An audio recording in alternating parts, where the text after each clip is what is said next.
Bueno, entonces empezamos, ¿les parece? Yo diría esperar 2 minutos más, porque veo que está aumentando, que está entrando gente. Yo diría esperar 2 minutitos y a que se estabilice un poco.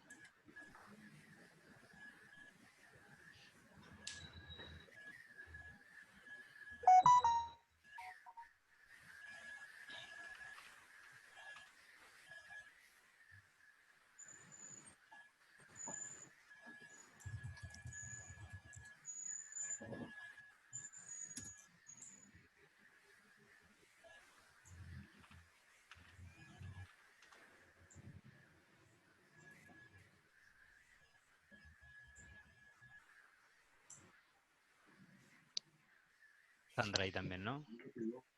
Sí, está Sandra. Sandra con nombre cambiado.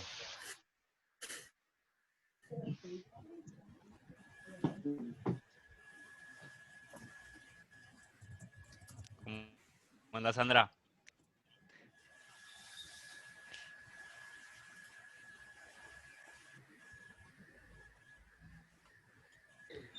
No me di cuenta y entré con el usuario de mi hija, no me di cuenta. Como estoy en la computadora de ella.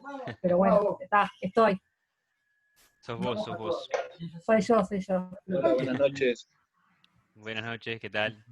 ¿Todo bien aquí? Bárbaro.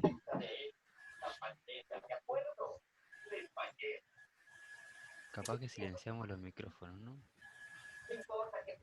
Bueno, saludos a Viviana, que estuvimos en el introductorio. No se la entenderá, pero...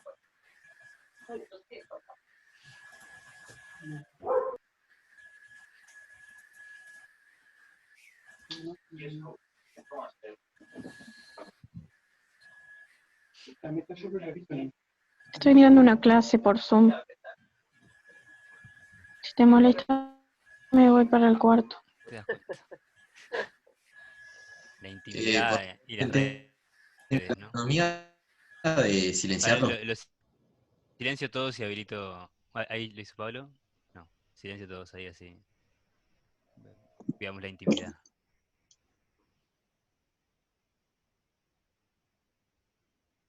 Y ahora.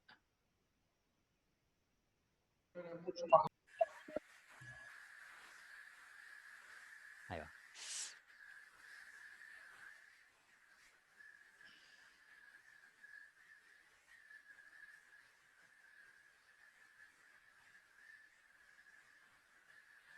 Bueno, 105, capaz que Sí, yo diría de arrancar. vamos a arrancar. Bueno, vamos arriba. Bueno, nosotros damos entonces inicio al plenario, a uno de los plenarios del curso de inicio de la formación en psicología. Un poco la intención de, al entrar en la unidad curricular, en la segunda unidad temática del curso, una de las cosas que el equipo docente plantea es la posibilidad de hacer estos plenarios. En realidad se van a proponer algunos plenarios más que están armando algunos otros compañeros, que en general van a ser como en relación a ámbitos de trabajo, pero de alguna manera que pensamos con Santiago Navarro y con Pablo Piquinela, y bueno, y yo, María Eugenia Viñar, bueno, lo proponíamos más como quizás desde distintos ámbitos o espacios de trabajo, pero como con una perspectiva que de alguna manera consideramos que tiene cosas en común, entonces nos parecía que estaba bueno compartir en un mismo espacio presentaciones o la participación de estas tres personas. Así que bueno, un poco esa era la propuesta. La idea es entonces primero tener de estos tres personas que invitamos, colegas que invitamos, 15 minutos más o menos de una presentación que les pasamos unas preguntas que de alguna manera nos interesaba que pudiesen abordar, porque justamente la idea de este espacio es que también sirva como insumo para el abordaje de esta unidad temática 2, ¿no? Que tiene que ver con la diversidad de prácticas en psicología. Entonces, bueno, que sirva como insumo o para después profundizar en algún ámbito o en algún campo, o también como insumo para las discusiones de los grupos pequeños de los que se compone también este curso. Entonces, la idea entonces es que cada uno de los invitados pueda exponer durante unos 15 minutos. Después, luego de las 3 presentaciones, la idea es abrir a que haya preguntas y a poder intercambiar más o menos unos 45 minutos más. Eventualmente, si queda alguna duda como muy importante, capaz que vamos a ir después de cada presentación de repente puntualizando algo, si nos parece que quedó en el tintero, pero la idea sería esa, primero las 3 presentaciones y después abrir a preguntas para poder, bueno, si queda alguna, para poder intercambiar también ahí a partir de los intereses de ustedes y eso.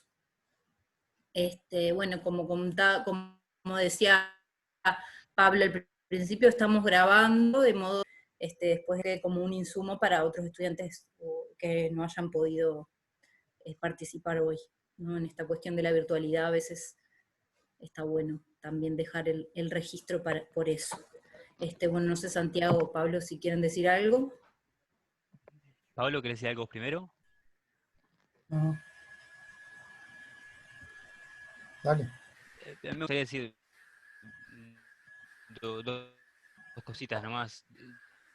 Como agradecerle también a las compañeras que están en la coordinación del curso de referencial, que es una tarea enorme, la de coordinar un curso que contiene 50 grupos de 50 estudiantes cada uno, que es una inmensidad, y también, nada, también agradecerles por también, digamos, permitirnos participar, digamos, de la organización de esos plenarios, ¿no? Que eso me parece que está bueno para por lo menos para mí como docente me parece, a mí me gusta, digo, porque yo pensaba ahora antes de arrancar, ¿no? Que así como me gusta, es una cosa medio boluda, pero así como me gusta, a veces, ¿vieron cuando tienen dos amigos que les parecen que podrían llevarse bien? Y dicen, va, a ver, ¿cómo hago para juntarlos algún día, no? ¿Cómo hago para no? Y cuando pasa eso, ¿no? Decís, pa, qué bueno que está esto, ¿no? A mí siempre es un oficio que me gustó, digamos, ¿no? Y para mí esta instancia del plenario tiene algo de eso, digamos, ¿no? No por la amistad, no solo por la amistad, sino por esta cuestión de poder unir diferentes fases, digamos, de la formación de uno, qué sé yo, diferentes ámbitos, diferentes espacios que uno comparte con personas y poder arrimarlos a la facultad para que sea escuchado por los estudiantes o para discutir también en este ámbito y conversar, mantener las conversaciones que tenemos en otros lugares, para mí es como un placer, digamos. Así que también le agradezco a las docentes y a los invitados también que, que vinieron. Voy a decir solo unas palabras primero de dos invitados, después Pablo le va a pasar la palabra a Karim que va a empezar. Dos palabras simplemente porque me parece que no, la cuestión no es la de la formalidad de de la, de la presentación, sino simplemente para que los que están acá sepan a quiénes van a escuchar más adelante, digamos, ¿no? Vamos a tener a 3 invitados, como decía María Eugenia. eh, Carlos Arévalo es uno de los invitados, es psicólogo, licenciado en psicología, pero trabaja fundamentalmente como psicoanalista, y lo invitamos acá para que él trabajó como docente en la facultad unos cuantos años. Nosotros lo invitamos para que hable de su experiencia en el consultorio, para poder escuchar eso, de que nos cuente, bueno, algo de eso, ¿no? De que las preguntas que le hicimos a nuestros invitados son las mismas preguntas que se le van a hacer a todos los invitados de los otros plenarios también, digamos, ¿no? Eso me parece importante también, como que puedan estar al tanto de los estudiantes, digamos. Y Carmen Rodríguez es también psicóloga, también tiene un doctorado en educación, es una compañera, al igual que Carlos, con los que nos encontramos en diferentes espacios de conversaciones académicas, digamos, algunas más, otras menos. Y me parece, y Carmen la invitamos específicamente para que nos pueda hablar de una experiencia que se da en llamar tentativas clínicas, ¿no? Una experiencia de trabajo ahí con grupo, que ella nos va a poder contar específicamente. Al momento de definirla mismo, lo mismo que cuando ven sí consultorio, lo que no quiero es ponerle palabras a cómo lo van a decir ustedes, digamos. Así que simplemente lo voy a cortar por ahí. Así que le doy la palabra a Pablo. Bueno, gracias Santiago. También agradecer al equipo docente por la oportunidad y la confianza en el armado de esta mesa. Bueno, voy a presentar a Karin Michelín Salomón, que además de ser una querida compañera y colega, con quien trabajamos juntos. Hoy la estamos invitando porque, bueno, es licenciada en Psicología, es graduada en Psicoanálisis y Prácticas Educativas en Fuerza Argentina y trabaja actualmente, donde somos compañeros en la cooperativa de trabajo Hincapié, en un centro juvenil en convenio con INAU, y también en otro espacio cooperativo, que es Espacio INU, donde realiza, bueno, atención clínica y consulta con niños y niñas adolescentes. Y un poco la idea de invitarla cuando estuvimos conversando con Karin es que cuente más que nada la experiencia, su trabajo y cómo se pone en juego la psicología como un campo de saberes en diálogo, en este dispositivo de atención territorial que es el centro juvenil, es un dispositivo de educación no formal, pero donde también confluyen prácticas de la psicología clínica, trabajo comunitario, dispositivos grupales individuales. Así que bueno, te doy la palabra. Disculpame, se está cortando. Sí, y Pablo, ¿sabes que se te cortó un poco? Un poco mal, como cortado, ¿viste? Perdón. ¿Ahí se me escucha un poco mejor? Sí. Sí, ahí un poco mejor, sí. Estaba en la presentación de Karin, no sé hasta dónde... Se cortó bastante, ¿sabes? Yo te puedo entender porque sé lo que decías, pero capaz que los otros, si te animás creo que hay una técnica ahí que es hablar lento, que es una de las que nos va a quedar acá con Zoom. Si hablas un poco lento, aunque se tranque, igual se entiende. Bien, capaz que detengo el video un segundo para seguir con la presentación. Decía que Karin es licenciada en Psicología y bueno, es posgraduada en Psicoanálisis y Prácticas Educativas, y trabaja como psicóloga en la cooperativa de trabajo Hincapié, donde somos compañeros de trabajo. Ella puntualmente está trabajando en el Centro Juvenil Capurro, en un proyecto que ejecuta la cooperativa en convenio con INAU, y también en otro espacio cooperativo clínico de covisión y de dispositivos grupales individuales, donde realiza atención clínica, que es Espacio INU. Y que en la conversación con Karin, no sé si me están escuchando bien ahí, pero que sí, la convocamos sí, para contar en relación, compartirnos su experiencia en este dispositivo de atención territorial, que es de educación no formal, pero que también donde la psicología como campo de saberes y prácticas se pone en juego con otros saberes y con dimensiones comunitarias, institucionales y demás. Capaz que ya le doy la palabra a Karin. Bueno, hola, ¿se escucha? Bárbaro, perfecto. ¿Sí? Bueno, buenas noches, mi nombre es Karin, soy psicóloga, como decían ahí. No me esperaba en verdad encontrarme con un grupo tan grande. Como trabajamos juntos con Pablo en la cooperativa Hincapié, me había dicho, che, ¿te animás a ir a hablarle, contarle a estudiantes de primero en qué estás trabajando, cómo es tu experiencia de trabajo? Y le dije, sí, obvio. Y ahora me encuentro con una cantidad de personas, así que bueno, no estoy acostumbrada a hablar con tanto público, que intentaré hacer un esfuerzo. Y bueno, y también estoy como bastante contenta porque particularmente Carmen Rodríguez fue docente del espacio de Pilos hace un par de años y una gran referente de quien tomé muchas cosas también como para pensar el trabajo, así que bueno, es un poco un honor, tener un espacio acá contigo. Bueno, como decía Pablo, trabajo en 2 cooperativas de trabajo. Una es Cooperativa Hincapié, en donde trabajo en el Centro Juvenil Capurro, que es un convenio entre INAU y la cooperativa.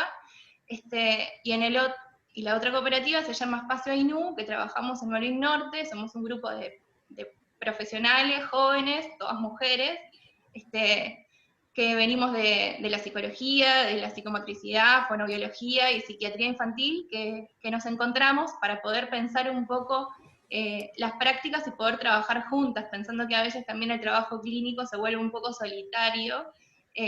Éramos todas como bastante, estábamos terminando la facultad, algunas, otros ya habían egresado y otros todavía seguían estudiando, cuando decidimos como juntarnos y poder como conformarnos como cooperativa y desde ahí pensar cómo trabajar en la clínica. también buscando generar espacios como de covisión constante y espacios interdisciplinarios de pensarnos, y de pensar cómo estamos como trabajando.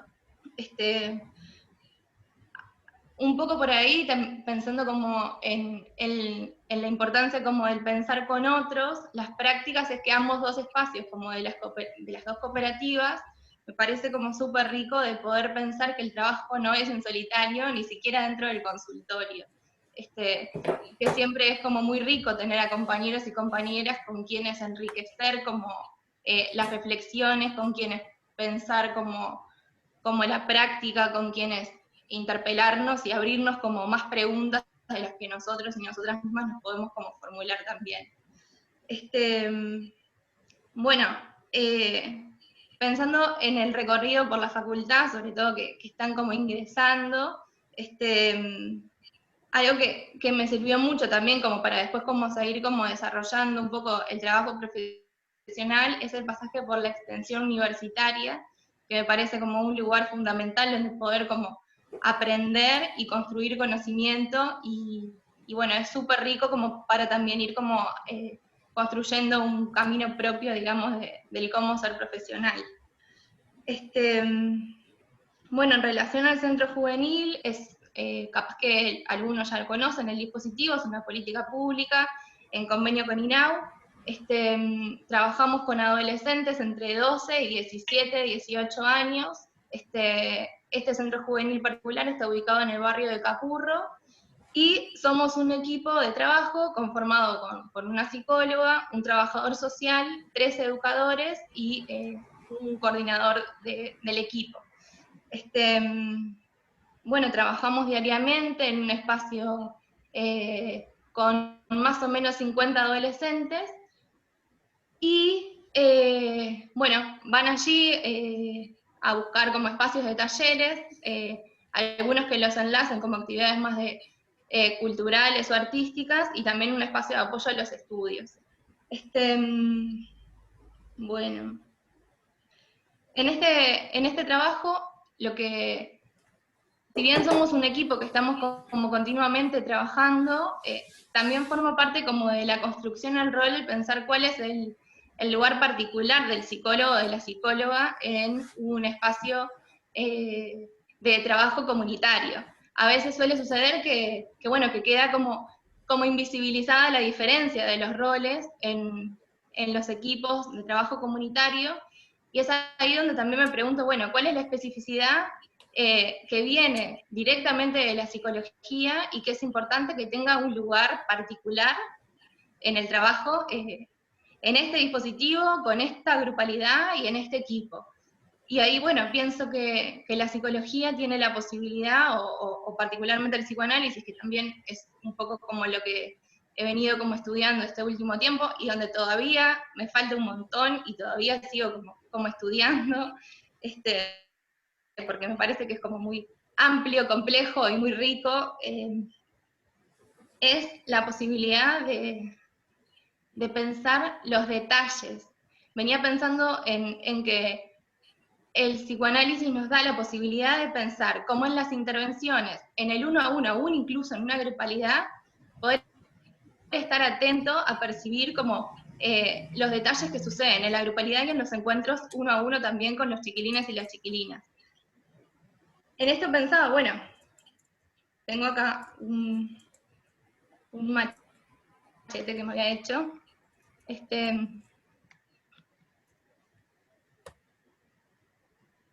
Pensaba, ¿cómo es que estoy trabajando en este momento en el centro juvenil? Desde la especificidad del espacio de la psicología. Y bueno, pienso que habilitar espacios con los equipos, adentro del equipo, para parar un poco la pelota del accionar y de la cotidiana y poder pensar cómo nos estamos sintiendo, me parece que es un espacio sumamente importante. Los espacios de reunión de equipo, poder habilitar espacios de preguntarnos cómo nos estamos sintiendo y cuáles son los efectos de las intervenciones que estamos teniendo. Poder mediar un poco el pensamiento en el accionar cotidiano me parece que es algo que tenemos que poder como darnos esos espacios y generarlos también desde nosotros, desde el rol, digamos, de la psicología. Poder formularnos preguntas continuamente sobre qué es lo nuevo que está sucediendo, cómo estamos observando un taller que está sucediendo, cuáles son los roles que están apareciendo en los chiquilines, en las conversaciones cotidianas, qué es lo que podemos como ir registrando del padecimiento o del sufrimiento. Nosotros trabajamos con sujetos que son sujetos de una historia, que son sujetos que vienen de una familia en particular, con la necesidad de que puedan ser vistos aún en un espacio de grupalidad y en una política pública, en su singularidad. Y me parece que eso es como un trabajo sumamente rico que nos invita a poder como observar todo el tiempo dónde está como lo nuevo, dónde está qué es lo que está diciendo, cómo se está mostrando, qué es lo que nos está mostrando, y poder estar abiertos a la escucha. Particularmente para contar algunos ámbitos como de trabajo en el centro juvenil, bueno, en esto de los espacios de la reunión de equipo, también pensar cómo estamos como sintiendo las transferencias con los chiquilines. Nosotros trabajamos con un dispositivo de referente referido, donde cada educador o educadora tiene a su cargo algunas referencias de chiquilines y chiquilinas, capaz que más en una forma como organizativa, pero sin embargo, para los chiquilines y las chiquilinas sentir que hay un otro disponible, que es quien va a estar un poquito más próximo, más cercano a la escucha de ese proceso particular, es sumamente importante. Pero a su vez también es rico pensar que esas referencias se puedan dar también porque hay una transferencia que está entablada, que hace que tampoco todos ni todas podamos trabajar con los mismos chiquilines ni llegar como a los mismos lugares con todos, y está bueno eso, poder habilitar como también la posibilidad de escuchar cómo nos vamos sintiendo con el trabajo. En el centro juvenil generamos el año pasado un espacio con los adolescentes y las adolescentes que se llama Debatecito, que es un espacio que habilita como el poder pensar las adolescencias de acuerdo a lo que los gurises y las gurisas vayan trayendo. Nos sentamos en el piso, tenemos almohadones, tenemos tacitas de té, y la idea es que con un té en el medio podamos como ir escuchando cómo ellos y ellas van transitando la adolescencia y cuáles son los temas que les resultan significativos para poder pensar y traer a discutir en un espacio de grupalidad, buscando también como debatir entre ellos y identificarse con otros procesos que van viviendo en los otros y a través de los otros, y a través o sea, compartiendo su propio sentir y su propio tránsito, digamos. Una cuestión que tratamos de trabajar mucho y que también lo pienso bastante lo he impulsado bastante, es el trabajo con las familias. Generar actividades y espacios donde las familias también puedan ser protagonistas, ahí se escuchó una moto, puedan ser protagonistas también del proceso de crecimiento de los hijos y de las hijas. Muchas veces la adolescencia también es vivida como con un lugar de hostilidad hacia los padres, que es como, bueno, un poco lo que se espera, pero también el pensarnos como una institución donde por ahí también se deposita como un supuesto saber vinculado a cómo se debe criar, cómo se debe educar, poder acompañar a las familias y poder aliarnos a pensar juntos la adolescencia de los hijos, y también darle una posibilidad de sostén a esas familias en la búsqueda de ellos también sentirse como más fortalecidos y narcisizados en ese lugar de cuidadores y de referentes. Me parece que es también fundamental para poder también generar una red de coherencia y en relación al límite y de un sostén como más grande, digamos, para los adolescentes. ¿Qué más? A ver si... Bueno, capaz que me quedo con esto, que siento que el psicoanálisis por ahí lo que nos permite es la posibilidad de ver como el detalle, de poder en lo simple ir como descubriendo. Me preguntan qué función cumple Karin, soy psicóloga. O capaz que después a qué se refieren con la función. ¿Quieren las preguntas? Las podemos retomar después. Igual si quieren ir dejando preguntas en el chat, las pueden dejar después, si quieren las retomamos después.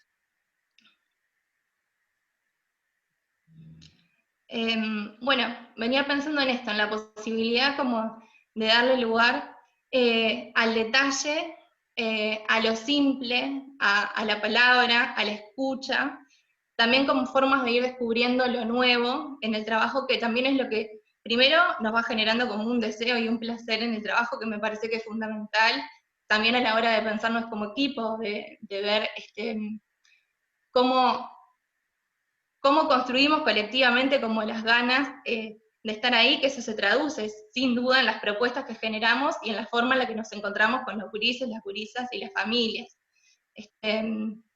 Bueno, tenía más cosas, pero es lo que me salió en un primer momento. Capaz que después en las entrevistas me puedo como abrir un poco más. En las preguntas, perdón. Bárbaro, genial. No sé si algún compañero del equipo de coordinación quiere hacerle alguna pregunta aclaratoria o pasamos al siguiente, como Pablo o María Eugenia. No, para mí fue muy clara, Karin, la verdad que no. Bien. Capaz No que... hay Perdón, María Pablo. Eugenia. No sé si se me escucha porque tengo como un aviso de que mi altavoz está así. Capaz que alguna aclaración pequeña de que en realidad son estos convenios con INAU, son educación no formal en el territorio, y la asistencia es, la asistencia no es obligatoria en realidad. Sí existen algunas derivaciones institucionales, pero digamos, claramente son adolescentes que eligen ir ahí. O sea, es un espacio que logra, ¿no? Como a partir de su presencia en el barrio y de la propuesta, que haya 40, 50 adolescentes que elijan todos los días, después del liceo o de la escuela, ir para ahí. Y sin duda en ese sentido es un espacio de disfrute, ¿no? Capaz que yo quería preguntarle a Karin algo más vinculado a eso, como a la tarea del psicólogo, pero en relación a que vos traías esto también de los espacios para pensar, y capaz que está bueno como complementar. Que claro, son espacios, imagínense 50 adolescentes, en este caso además, yo que lo conozco el espacio, es un espacio casi sin divisiones, entonces convive el reggaetón con la entrevista, con gente que está cocinando, entonces en esto que traías del aporte, Karin, capaz que cobra como mayor sentido incluso, ¿no? Como lograr estos momentos para detener, para desacelerar, ¿no? Donde se dan amores, desamores, empujones, abrazos, está pasando todo ahí. Entonces, bueno, un poco preguntarte por el disfrute de los gurises y el de ustedes también, o el tuyo en relación a eso. Y bueno, me parece que el disfrute también es algo que se construye, ¿no? Se construye también con la posibilidad de uno y de una reinventarse continuamente en la mirada y en la escucha. Me parece que buscar como el encuentro con otros, con otras, con el equipo sobre todo, que pueda como ser una máquina que nos ayude como a movernos, me parece que es una posibilidad que si eso no está, es difícil después encontrar el disfrute en el trabajo, porque porque a veces se pone duro, porque a veces los chiquilines y las chiquilinas se pelean, porque a veces las situaciones que vienen son muy jodidas, porque a veces uno no sabe qué hacer, pero estos momentos, vuelvo a lo mismo, estos momentos de poder y pensar en un equipo, como darle otras lecturas a lo que está sucediendo, también como buscando no personalizarlo, y que si uno a veces no tiene como esos momentos de parar un poco la rosca, siente que la agresión o que lo que sucede es a uno, es difícil después como no sé, como seguir así, con ganas, no sé. Y bueno, en verdad es un trabajo entretenido, o sea, estás con chiquilines y chiquilinas todo el tiempo, que los adolescentes son muy creativos, salen con cosas bueno, que sorprenden y que dan gracia y que por ahí abren nuevas puertas como para seguir pensando y seguir buscando y seguir curioseando hacia nuevos lugares. Así que bueno, me parece que está como en la posibilidad de uno de una de poder mirar con ojos de, no sé, de vida o con ojos de novedad. Por ahí me quedé pensando en una de las preguntas que decían al costado, que era esto del psicoanálisis del detalle, y lo que quiero decir que no es nada teórico, eso lo estoy diciendo ahora, porque me sale, porque siento que el psicoanálisis justamente lo que apunta es a poder ver o echar luz eso que no se ve, entonces pienso que es como eso que pasa desapercibido en algunos momentos, eso que puede ser insignificante, eso que es chiquitito, pero que eso mismo a veces nos da como la posibilidad de encontrarnos con la posibilidad, justamente, con la posibilidad de lo nuevo y lo que no repite como el mismo patrón conocido. No sé, lo puedo ejemplificar capaz con una situación en la que estoy pensando muy chiquitita y muy particular de estos días, no sé si, bueno, no sé si ya me excedí de tiempo o comparto como... Capaz que lo dejamos para la parte de intercambios, porque hay una cantidad de preguntas que te están haciendo que me parecen muy interesantes, digamos, para retomarlas. Nosotros vamos a ir sacando apuntes de las preguntas. No nos va a dar el tiempo para responder. Parecemos la tele, estamos en la tele. No nos va a dar el tiempo para todas El las tiempo es preguntas que están tirano. llegando del público presente, pero bueno, vamos a intentar trabajarlas después. Para poder trabajarlas después, le damos la palabra entonces a Carlos Arévalo, que nos va a contar un poco de su experiencia en el consultorio. Por lo menos lo invitamos para eso, para que nos hable un poco de su trabajo en el consultorio. Así que, Carlos. Bien, buenas noches. ¿Se escucha bien? Sí. Perfecto. Gracias por la invitación al equipo que organizó este encuentro. Voy a empezar diciendo algunas cosas como de mi recorrido. En relación a las preguntas traté de pensar cómo formularlo. Diría, trabajo hace 20 años en la clínica, casi exclusivamente en mi consultorio.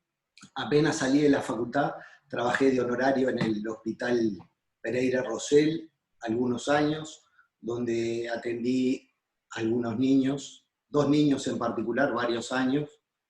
Después me inventé una pasantía en el Centro Psicosocial Sur Palermo, que no tenía pasantías, y bueno, me puse como insistente de que yo quería hacer una pasantía ahí, y me habilitaron que podía hacer una pasantía. Estuvo súper interesante, muy intenso.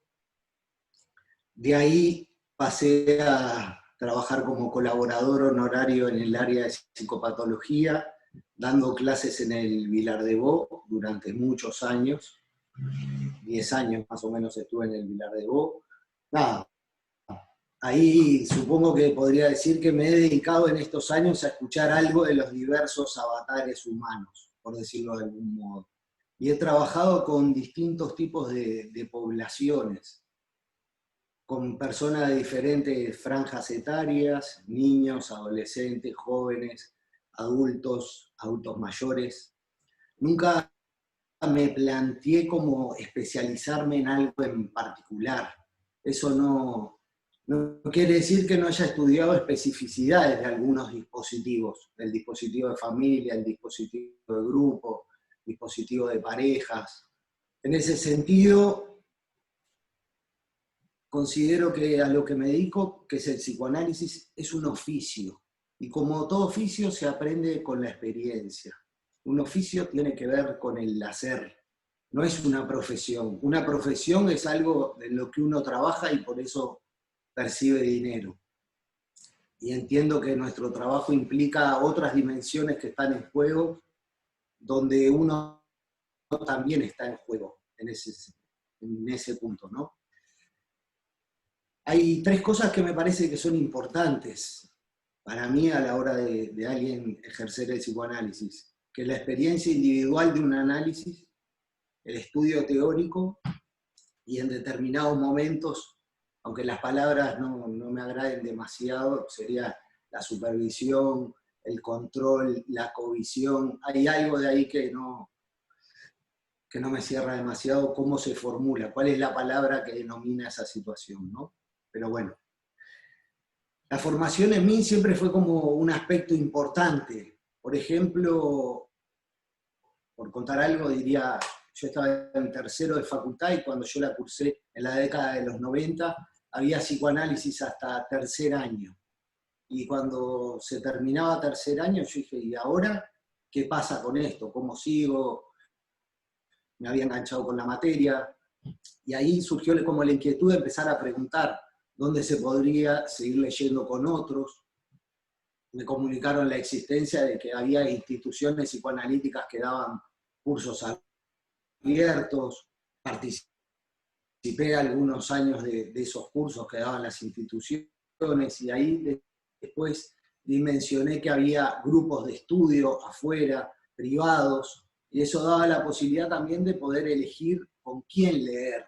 Algún trabajo que yo había escuchado de alguien que me parecía interesante, cómo lo abordaba, cómo era su manera de decir de la clínica, y eso permitía ir y preguntarle a esa persona en particular si tenía un grupo, si aceptaba.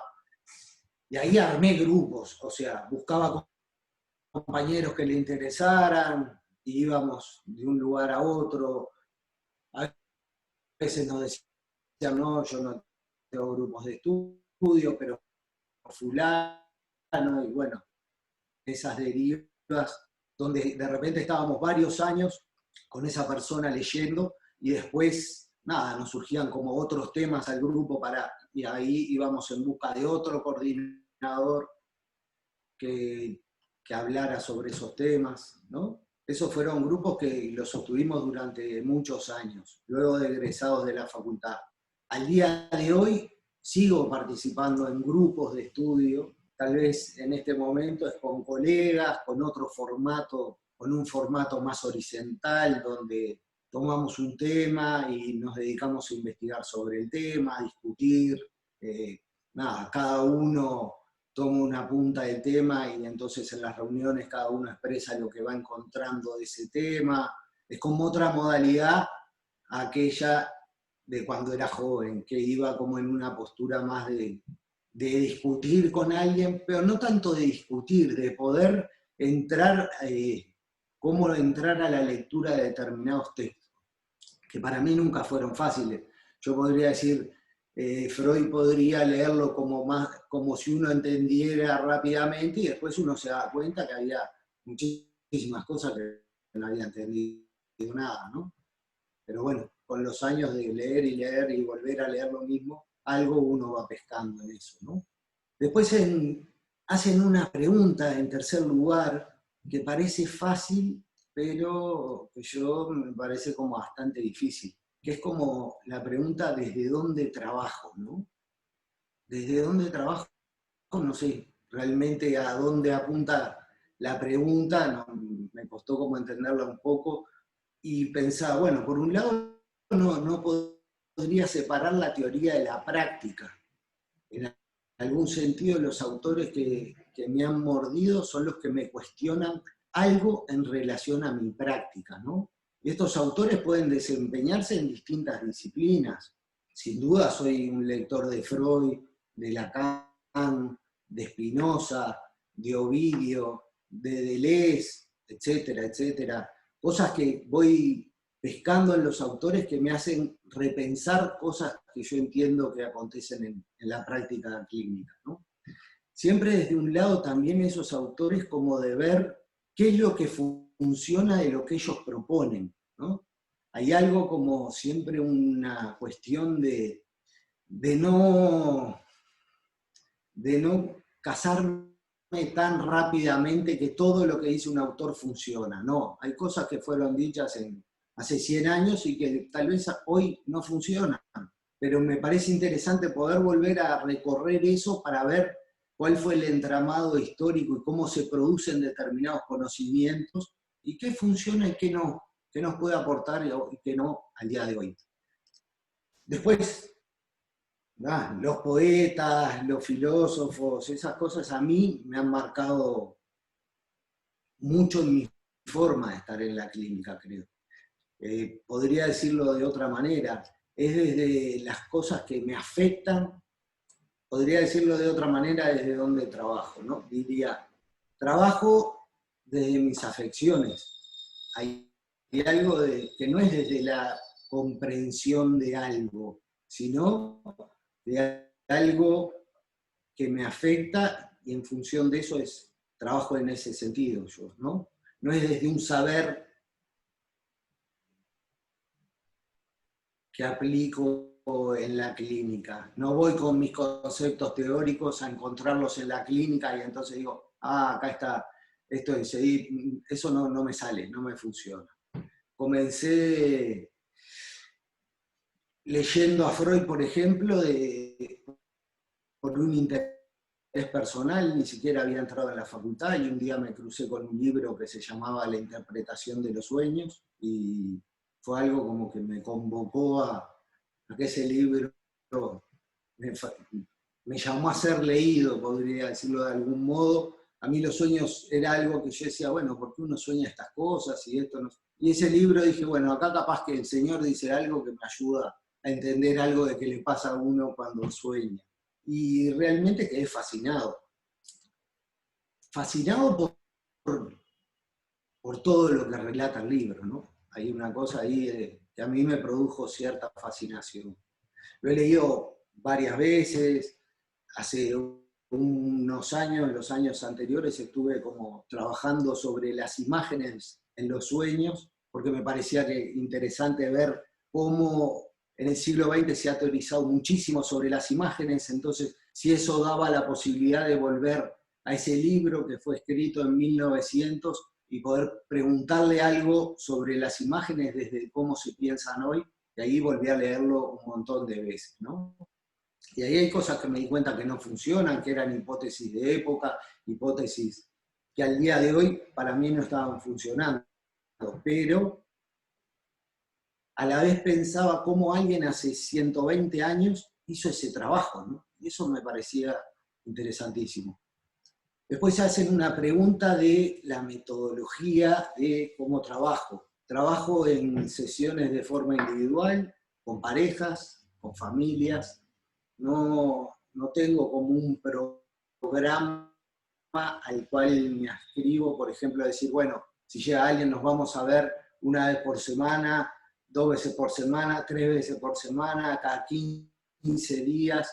No funciona así. Puedo sí de repente aventurar a establecer algo primario, pero es algo como que voy armando al estilo de una estrategia. O sea, yo puedo llegar a ver a alguien en determinada situación, tal vez lo tengo que volver a ver en el mismo día, tal vez lo veo al otro día inmediatamente. Hay algo que es como la singularidad de cada caso y del momento también, de ir como muy, tratar de ser lo más fino en ese sentido, ¿no? Después hay, mismo por ejemplo con familias, un día veo a la familia y de repente me quedo pensando algo y al otro día, a la otra sesión le digo, no, que venga fulano y sultano, voy armando como de lo que voy escuchando, voy trabajando en función de lo que voy escuchando, ¿no? No tanto de, bueno, en la sesión de familia que venga toda la familia siempre del mismo modo. A mí no se me produce de ese modo a la hora de trabajar, ¿no? Trabajo en una modalidad de tiempo variable, lo cual eso hace que no todas las sesiones tengan la misma duración, y eso se produce cada vez, no es algo que se pueda pensar a priori. Pensar a priori quiere decir estar por fuera de la experiencia, como que yo ya estuviera establecido eso, las sesiones van a durar X tiempo. A mí eso tampoco me funciona. Me parece que hay algo que tiene que ver con un montón de cosas teóricas y prácticas que hacen que para mí esa modalidad sea la que mejor compone conmigo, ¿no? Después hay algo que tiene que ver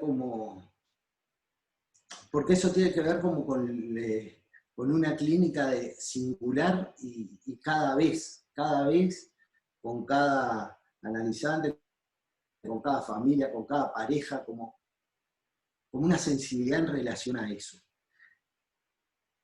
De esto que estoy diciendo, obviamente se puede deducir que entiendo el psicoanálisis es una experiencia. No lo pienso como un tratamiento, donde alguien vendría a tratar algo y el fin se daría cuando no hay más nada para tratar, ¿no?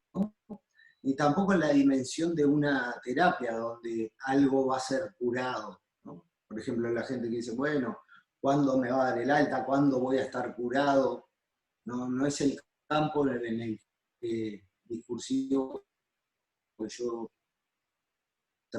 trabajo. Es una experiencia, y es lo que conlleva ubicar el asunto en ese lugar, ¿no? Donde uno está ahí como de cierto modo y con cierta implicación, ¿no? Después hacen una pregunta como ¿qué pretendo al intervenir?, ¿no? Y ahí lo primero que diría es que es lo que no pretendo, por ejemplo. Empezaría por la negativa ahí. Es decir, que no va ni por el lado de la ayuda ni de la asistencia.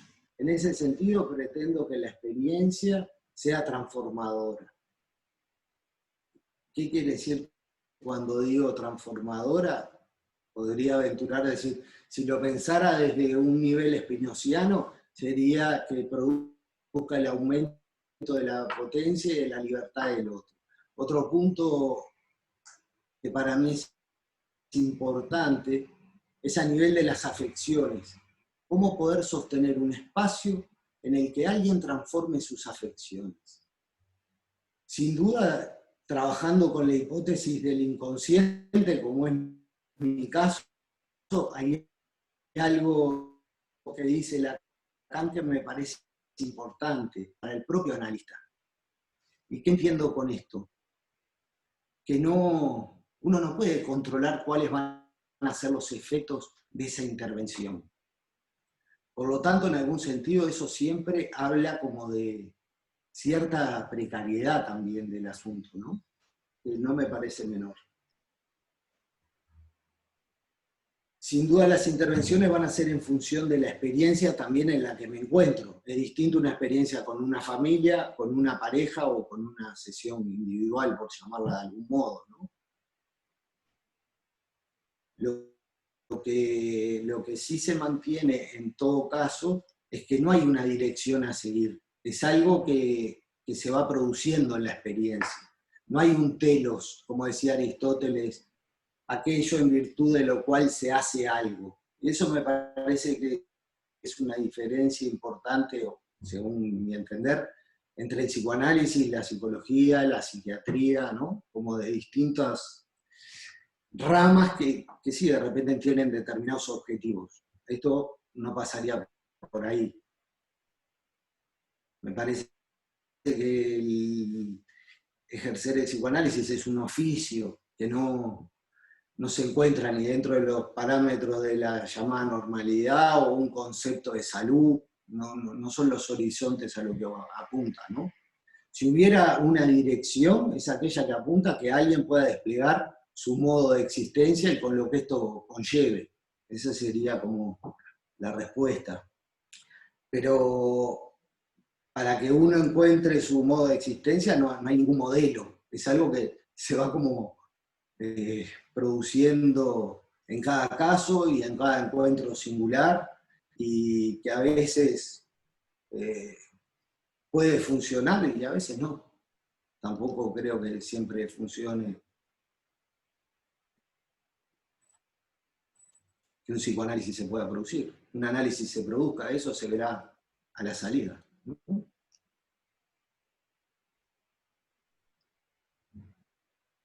Bueno, hasta ahí puedo llegar, tal vez.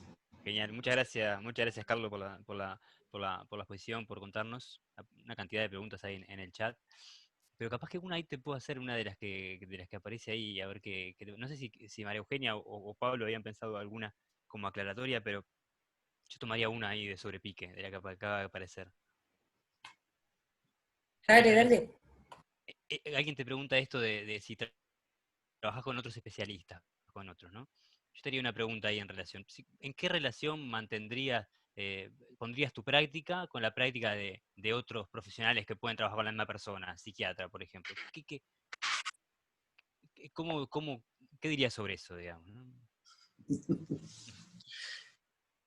O sea, ahí me parece que no es generalizable. Yo podría decir que,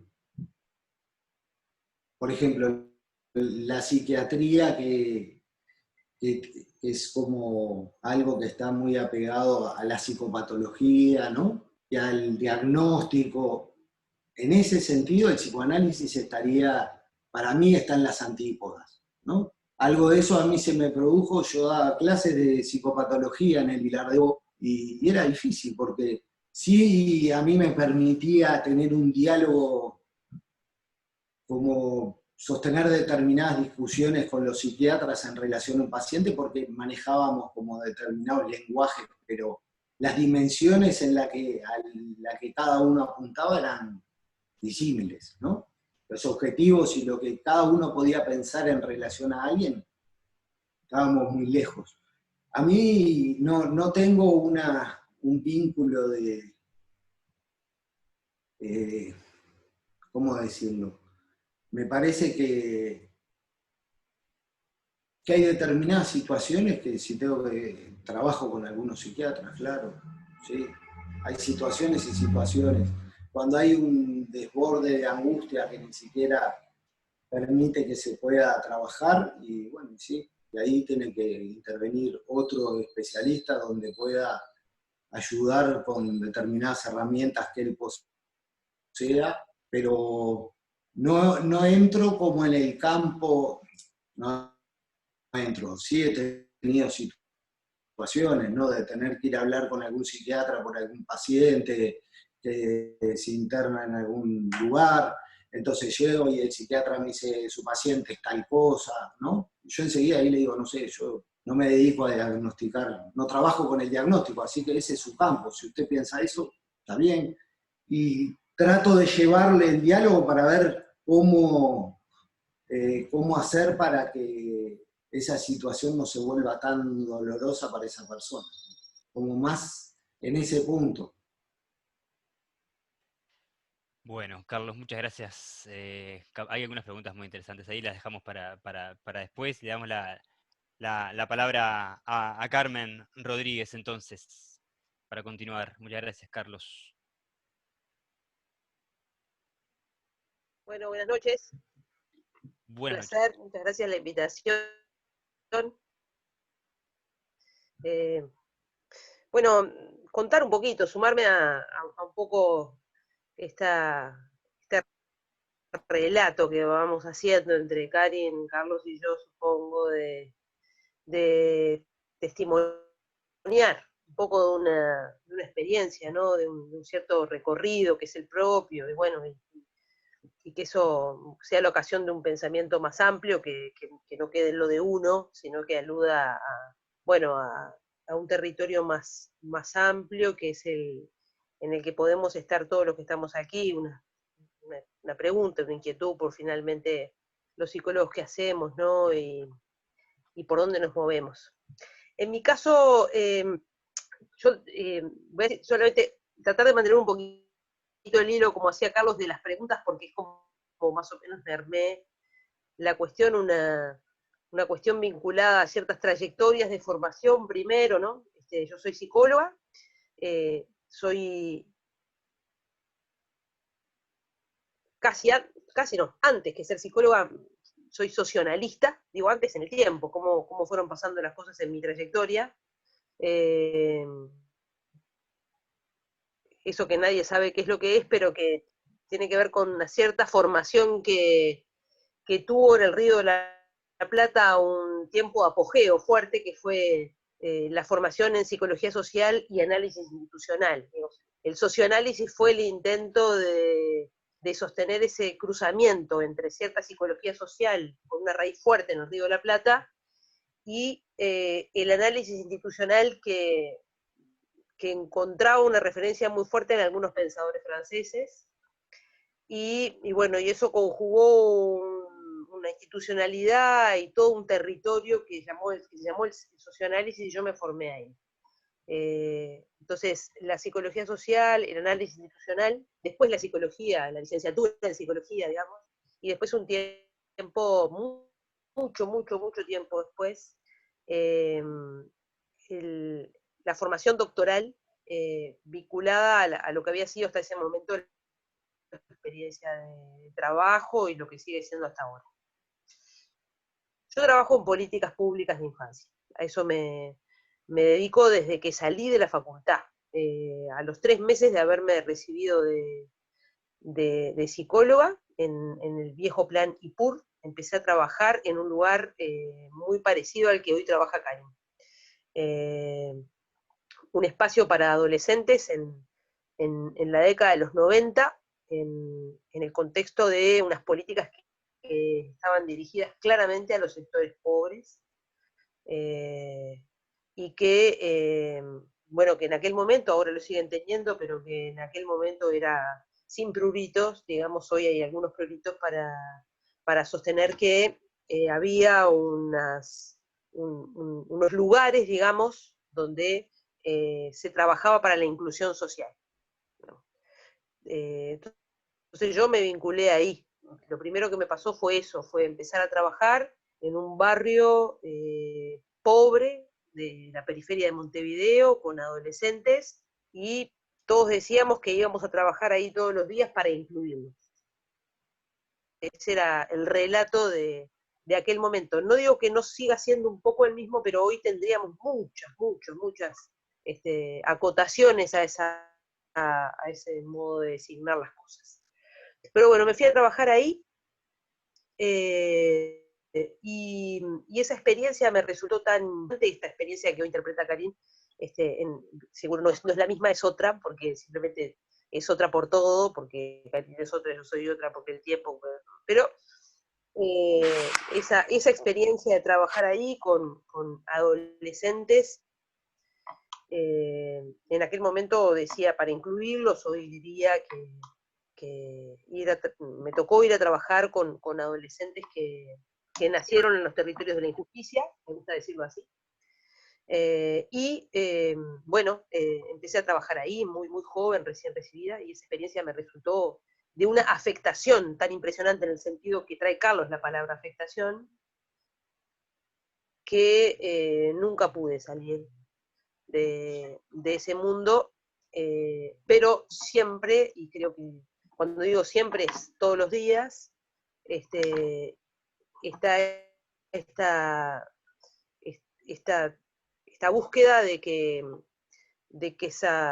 esa experiencia que parece ser siempre la misma, se reformule todas las veces nuevamente. Quiero decir, uno puede pasarse 25 años trabajando en la misma cosa, y cada día hay algo que se formula de otra manera, y que se vuelve siempre de algún modo al punto cero, al punto donde no se sabe nada, y al punto donde todo hay que aprenderlo, aún aunque haya pasado muchísimo tiempo, y si uno tiene que decir, bueno, algo sabe, pero a su vez es un saber que estás todo el tiempo, es un saber inacabado, como todos los buenos saberes, digamos.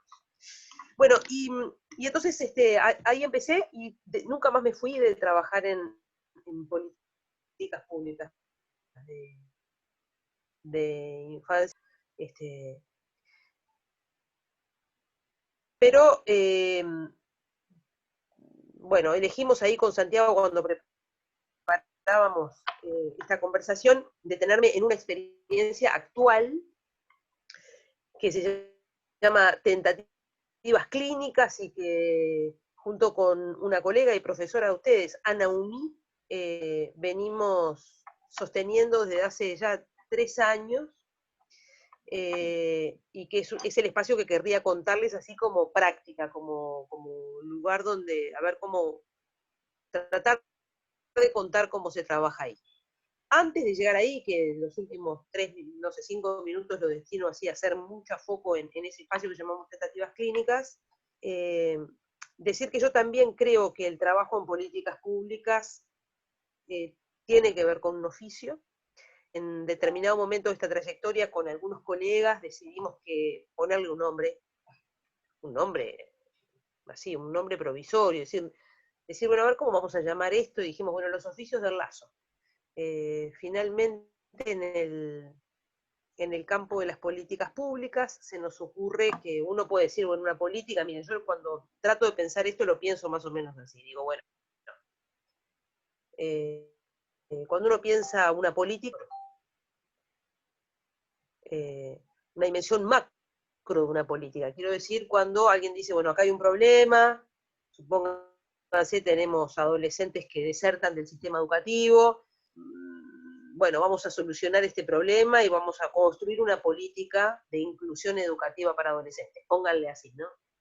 Una política siempre tiene que ver con cambiar, hablando de la política, en el sentido de no de lo político, estoy hablando de la política como política pública, como algo que se pone en marcha para qué.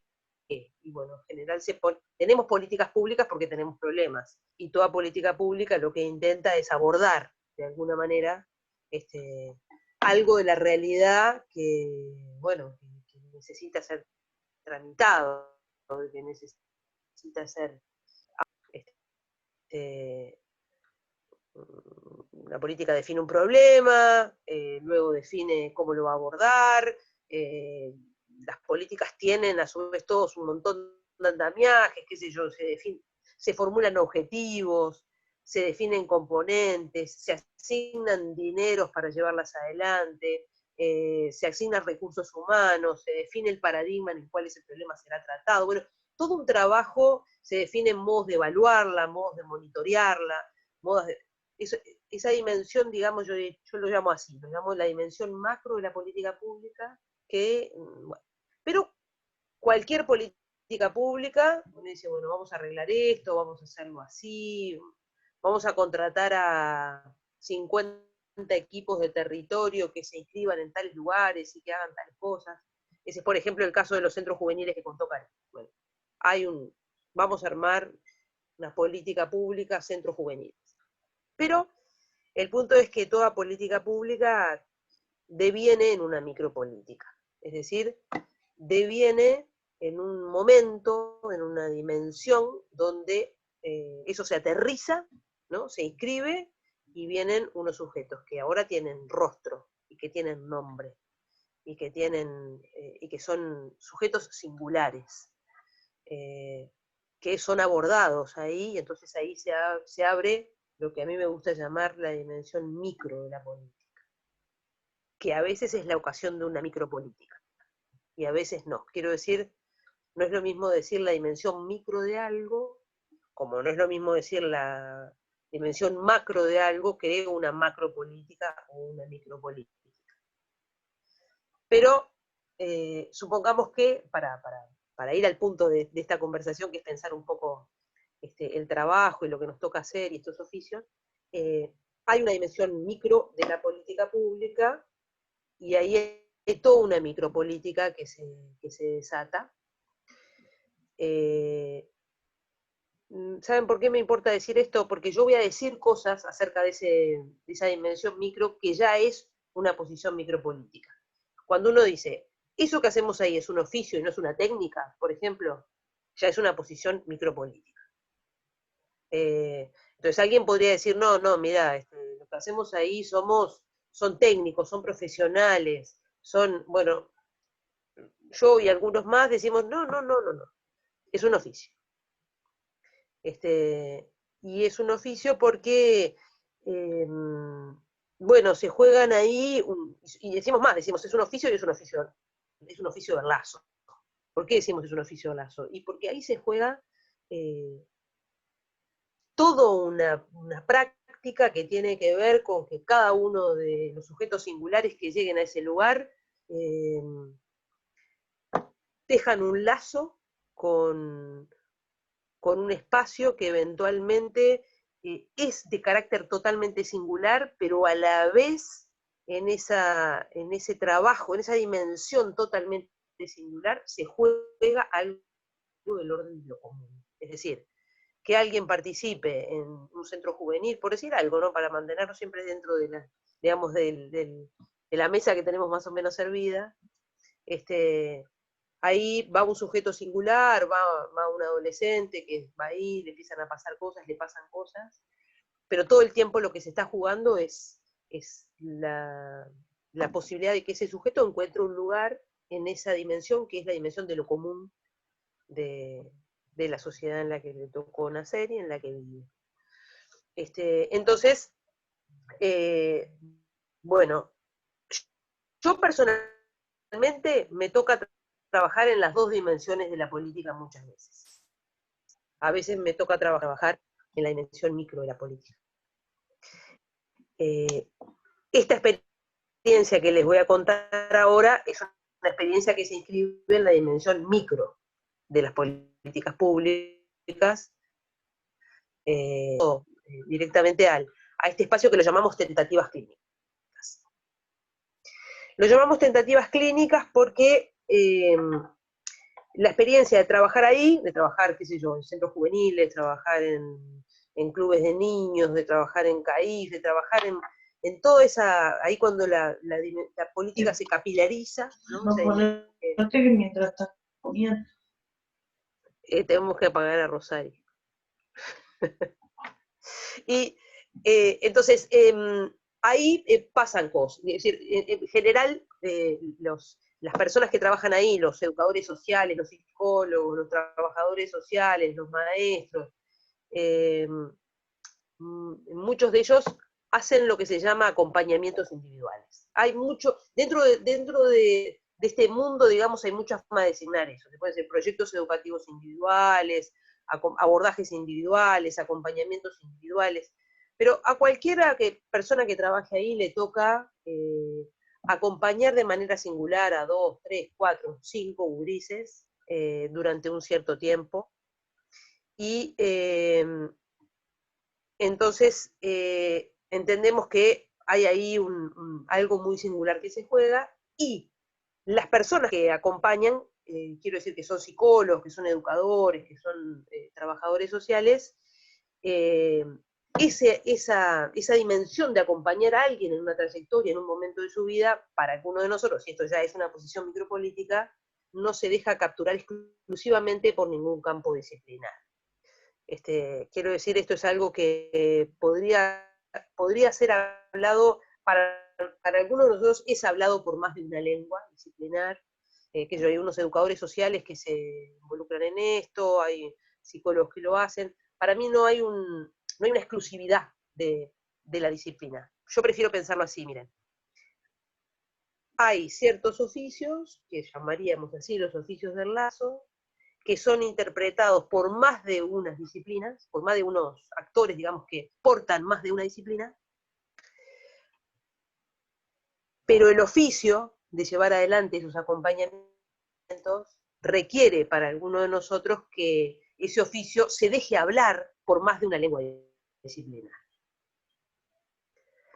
Entonces, ese oficio, independientemente de si lo hace un psicólogo o un maestro, tiene distintas lenguas para ser hablados. Una lengua en la que nosotros entendemos que hay que poder hablar, poder pensar algo de lo que pasa ahí, pensamos que es el pensamiento clínico. Es decir, el pensamiento clínico es un modo de entender el oficio que, bueno, compone las distintas lenguas y las distintas formas de entender el trabajo. Entonces, por eso creamos junto con Ana un espacio de palabra, un dispositivo de palabra, donde vienen personas que trabajan en distintos proyectos, que llevan adelante acompañamientos individuales de niños y adolescentes y que quieren pensar su práctica. Entonces es un dispositivo de palabra para pensar la práctica, pero este pueden haber muchos dispositivos de palabra para pensar la práctica.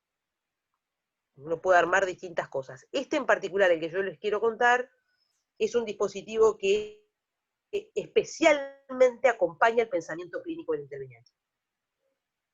Entonces, intenta conversar con esa práctica desde una perspectiva de pensamiento clínico.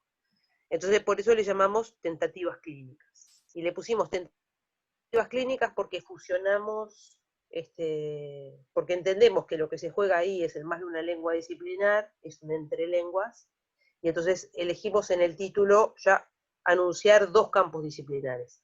Elegimos tentativas porque hay un pedagogo que se llama Fernández Ligny, se llamaba, ya no está Fernández Ligny, digamos, pero fue una referencia muy fuerte en el campo de la pedagogía, y en particular la pedagogía social, es un referente muy fuerte.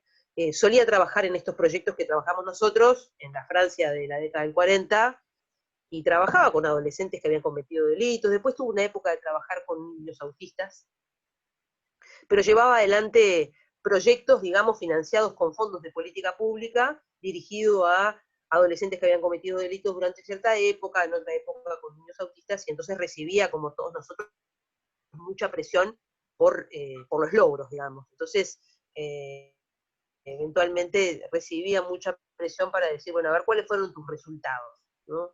Decime que, ¿no? En un modelo así muy, bueno, es un paradigma también muy vigente, y entonces Fernández Ligny solía contestar de esta manera. Bueno, yo voy a hacer la tentativa. Quiero decir, alguien le manda a un adolescente para que lo reeduque, para que lo transforme como si él pudiera fabricar a un sujeto integrado, qué sé yo, y él les contestaba así, mire, yo voy a hacer la tentativa.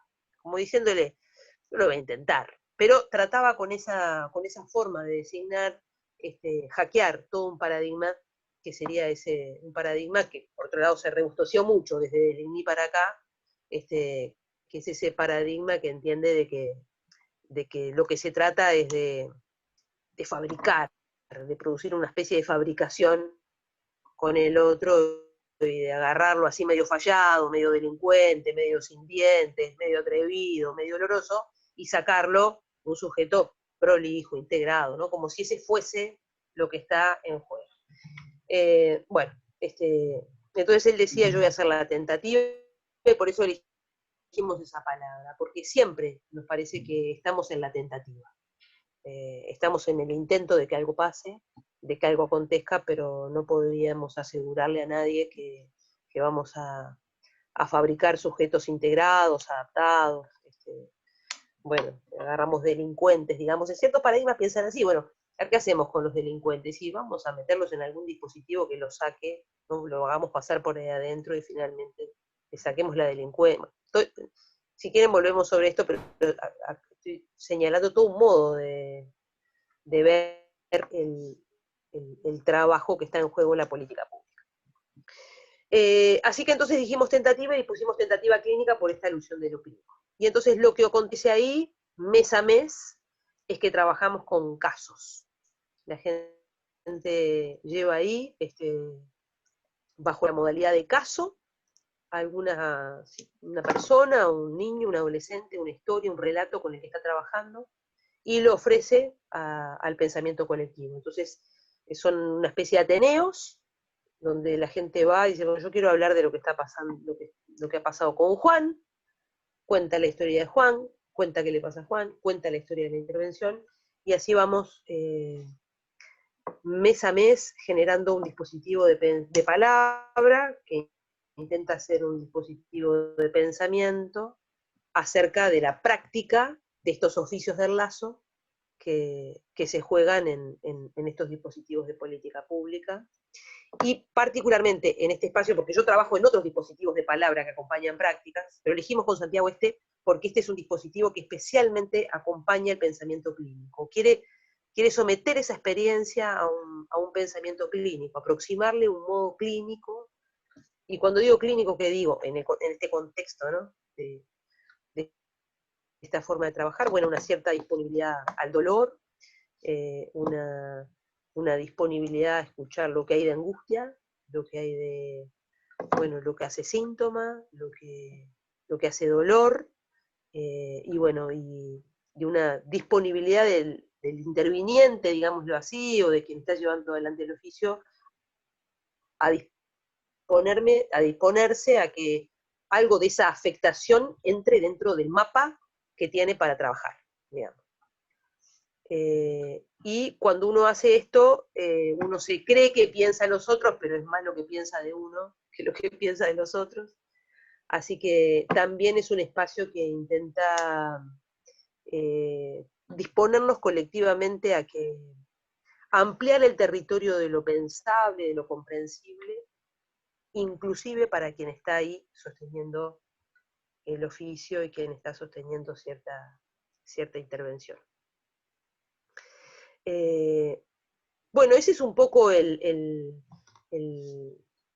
digamos, muy resumidamente la experiencia de este espacio que se llama Tentativas Clínicas, y que funciona así, con una frecuencia mensual, donde la gente trae, bajo la modalidad de caso, su práctica y su experiencia de trabajar ahí, y eso es la ocasión de un pensamiento con cierto privilegio sobre la perspectiva clínica. Yo no sé si quieren ya que siga un poco más, porque había una pregunta que quisiera ahora, muy rápidamente, acerca de esto que decía Carlos, ¿desde dónde uno trabaja? Digamos, ¿qué le hizo uno? ¿De qué se agarra uno?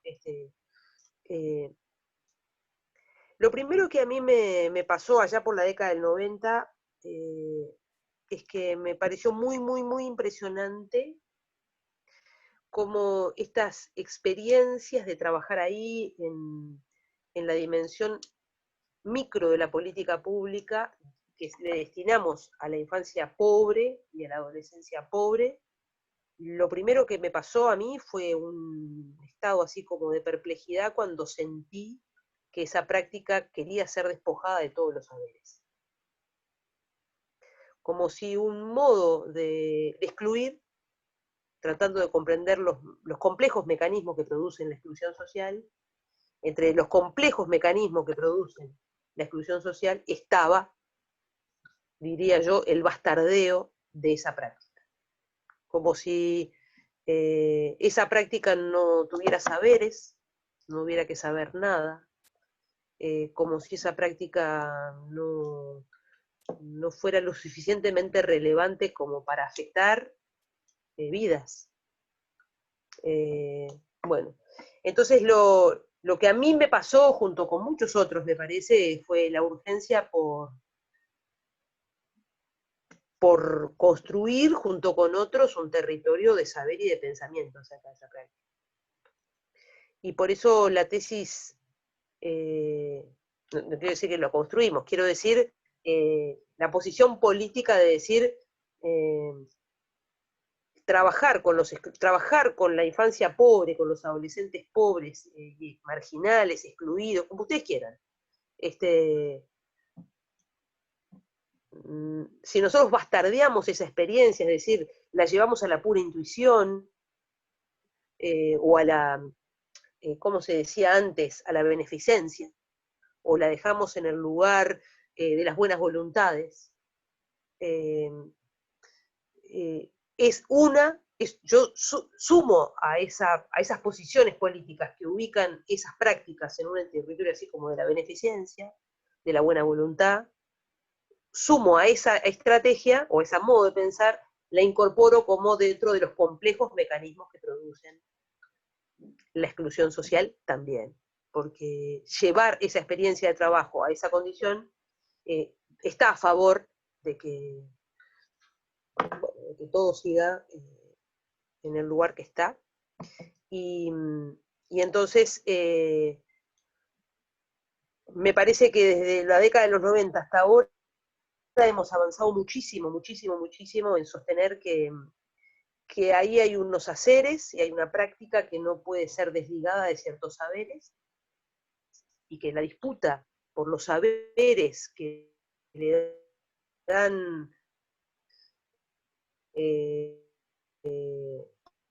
dan a este oficio supone la discusión por los marcos conceptuales, por quienes orientan el pensamiento, así como Carlos dice, bueno, yo tengo 50 grupos de estudio para ser un psicoanalista, hay que tener 50 grupos de estudio para sostener ciertos oficios,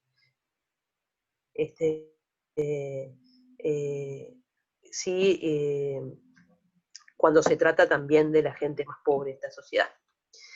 Y bueno, y entonces ahí vino el tiempo, en mi caso, quiero decir, ¿de dónde? Bueno, yo para trabajar en esto creo que a mí me nutre el análisis institucional, por supuesto,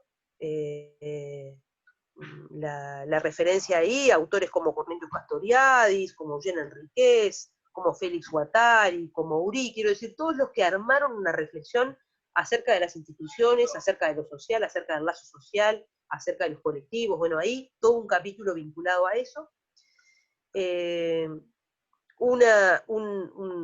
Una dimensión que viene del psicoanálisis, pero el psicoanálisis de borde. Yo particularmente, a mí me pasa distinto que Carlos, yo me enamoré de algunos autores y los leí hasta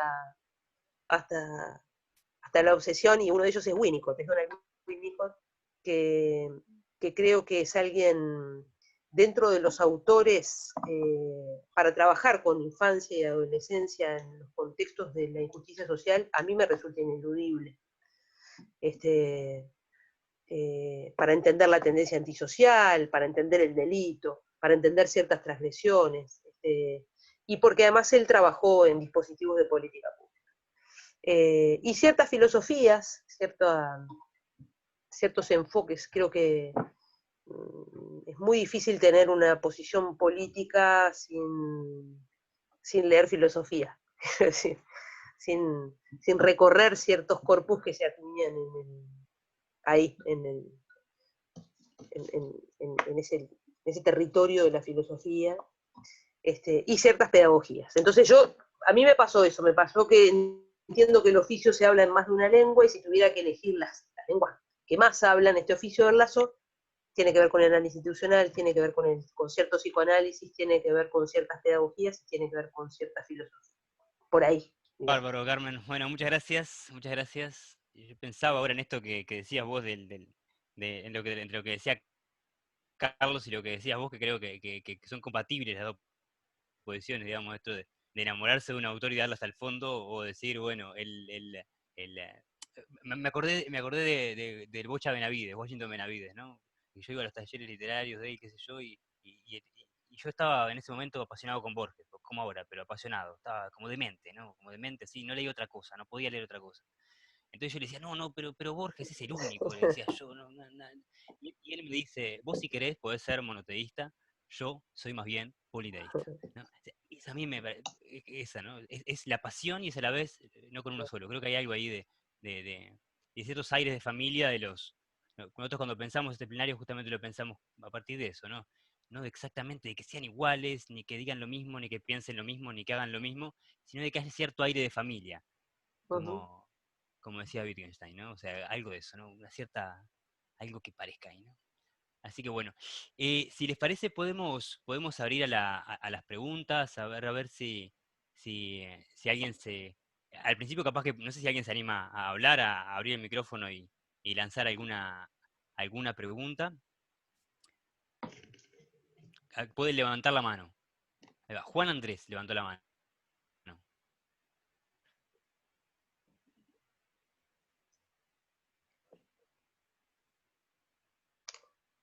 Dale, Juan, dale. Perdón que entendía, no, prefiero tenerlo así. ¿No molesta? Adelante. Sí, preguntas puntuales de la técnica para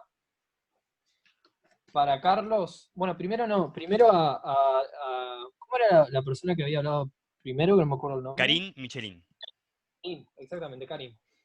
En relación a la terapia, al psicoanálisis, ¿crees que hay una tensión entre la técnica psicoanalítica y el trabajo grupal? No se ven dificultades de hacer algunas intervenciones clínicas que se podrían hacer, por ejemplo, individualmente, en un 1 a 1, con lo que se hace en grupo, en relación a que hay cosas que no se, digamos, podrían poner incómodos al paciente. Pero, ¿y después puedo seguir haciendo las preguntas o a otra persona? ¿A la segunda persona? Vamos a hacer más o menos una por persona, porque hay una cantidad de personas que quieren hacer preguntas. Si les parece, capaz que vamos bueno. peloteando ahí. Si querés tirar en el chat, hay otras preguntas y vamos viendo cuáles Dale, podemos dale, tomar. genial. Genial. No sé Dale, cómo buenísimo. quieren los Gracias. compañeros coordinadores, si le damos la palabra para que vayan respondiendo, o hacemos una ronda de preguntas y una ronda Yo de haría una ronda de preguntas y Dale, ahí ronda de ver, porque preguntas.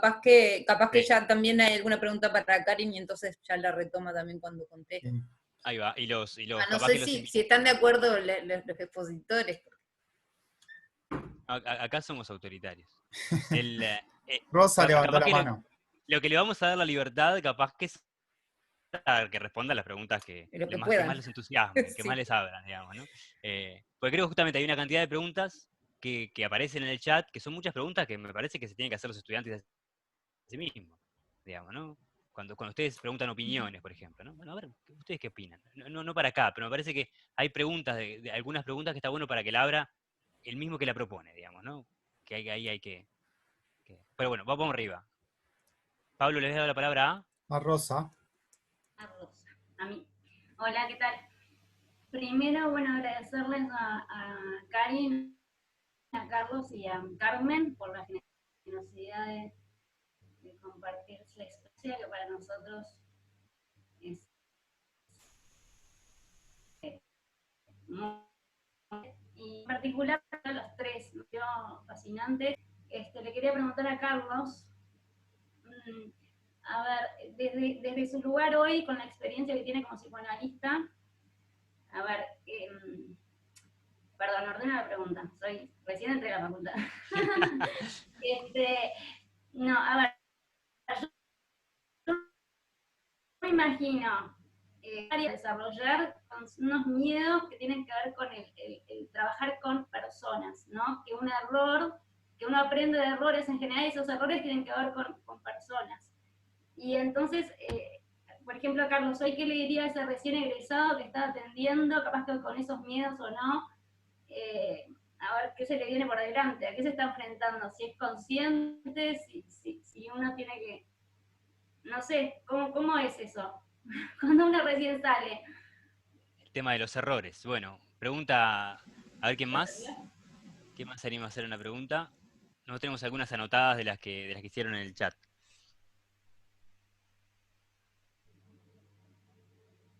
Mariana había levantado la mano, pero hoy más temprano. No sé si quería hacer una pregunta ahora.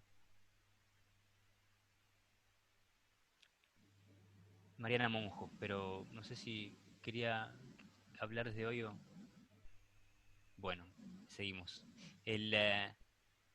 Acá es una pregunta que está buena, esta pregunta, a ver qué hace Noemí ahí en el chat que dice esto, ¿no? ¿Qué es lo más difícil de ser psicólogo? Si quieren tomarla, a ver si y había otra pregunta interesante que había aparecido por ahí en relación a esta diferenciación que hizo Carlos entre psicología y psicoanálisis, ¿no? Que se puede, a ver si alguno, cualquiera que se anime a tomar esa pregunta, a ver ¿por qué diferenciar? Si hay que diferenciar o no entre psicología y psicoanálisis. Sí, había una preocupación en varios de los entrevistados, cuando estaban Karin y cuando estaba hablando Carlos, preguntaban en relación también a la situación de COVID, ¿no? O sea, cómo han cambiado las prácticas, bueno, en el caso del trabajo con adolescentes, bueno, cómo se sienten los adolescentes, pero creo que hay algo de esa preocupación por las prácticas en el marco del COVID. Claro. Sí, preguntaba algo así, si era posible trabajar a partir de la virtualidad, si era algo así preguntaban, ¿no? Eso está bueno.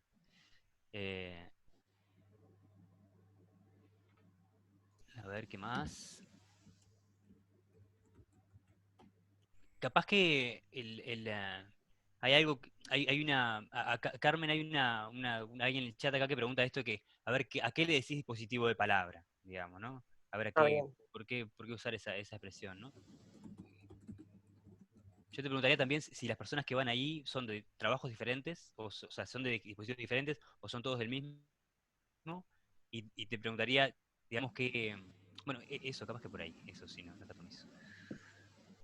Después... Y capaz que igual, si les vamos a dar un poquito cada uno para que puedan hablar, vamos por ahí. Bueno. Y después, en todo caso, si nos da el Arriba. tiempo, retomamos algo más. ¿El que quiera empezar?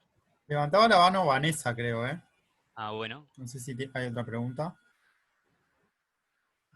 Vamos, Vanessa.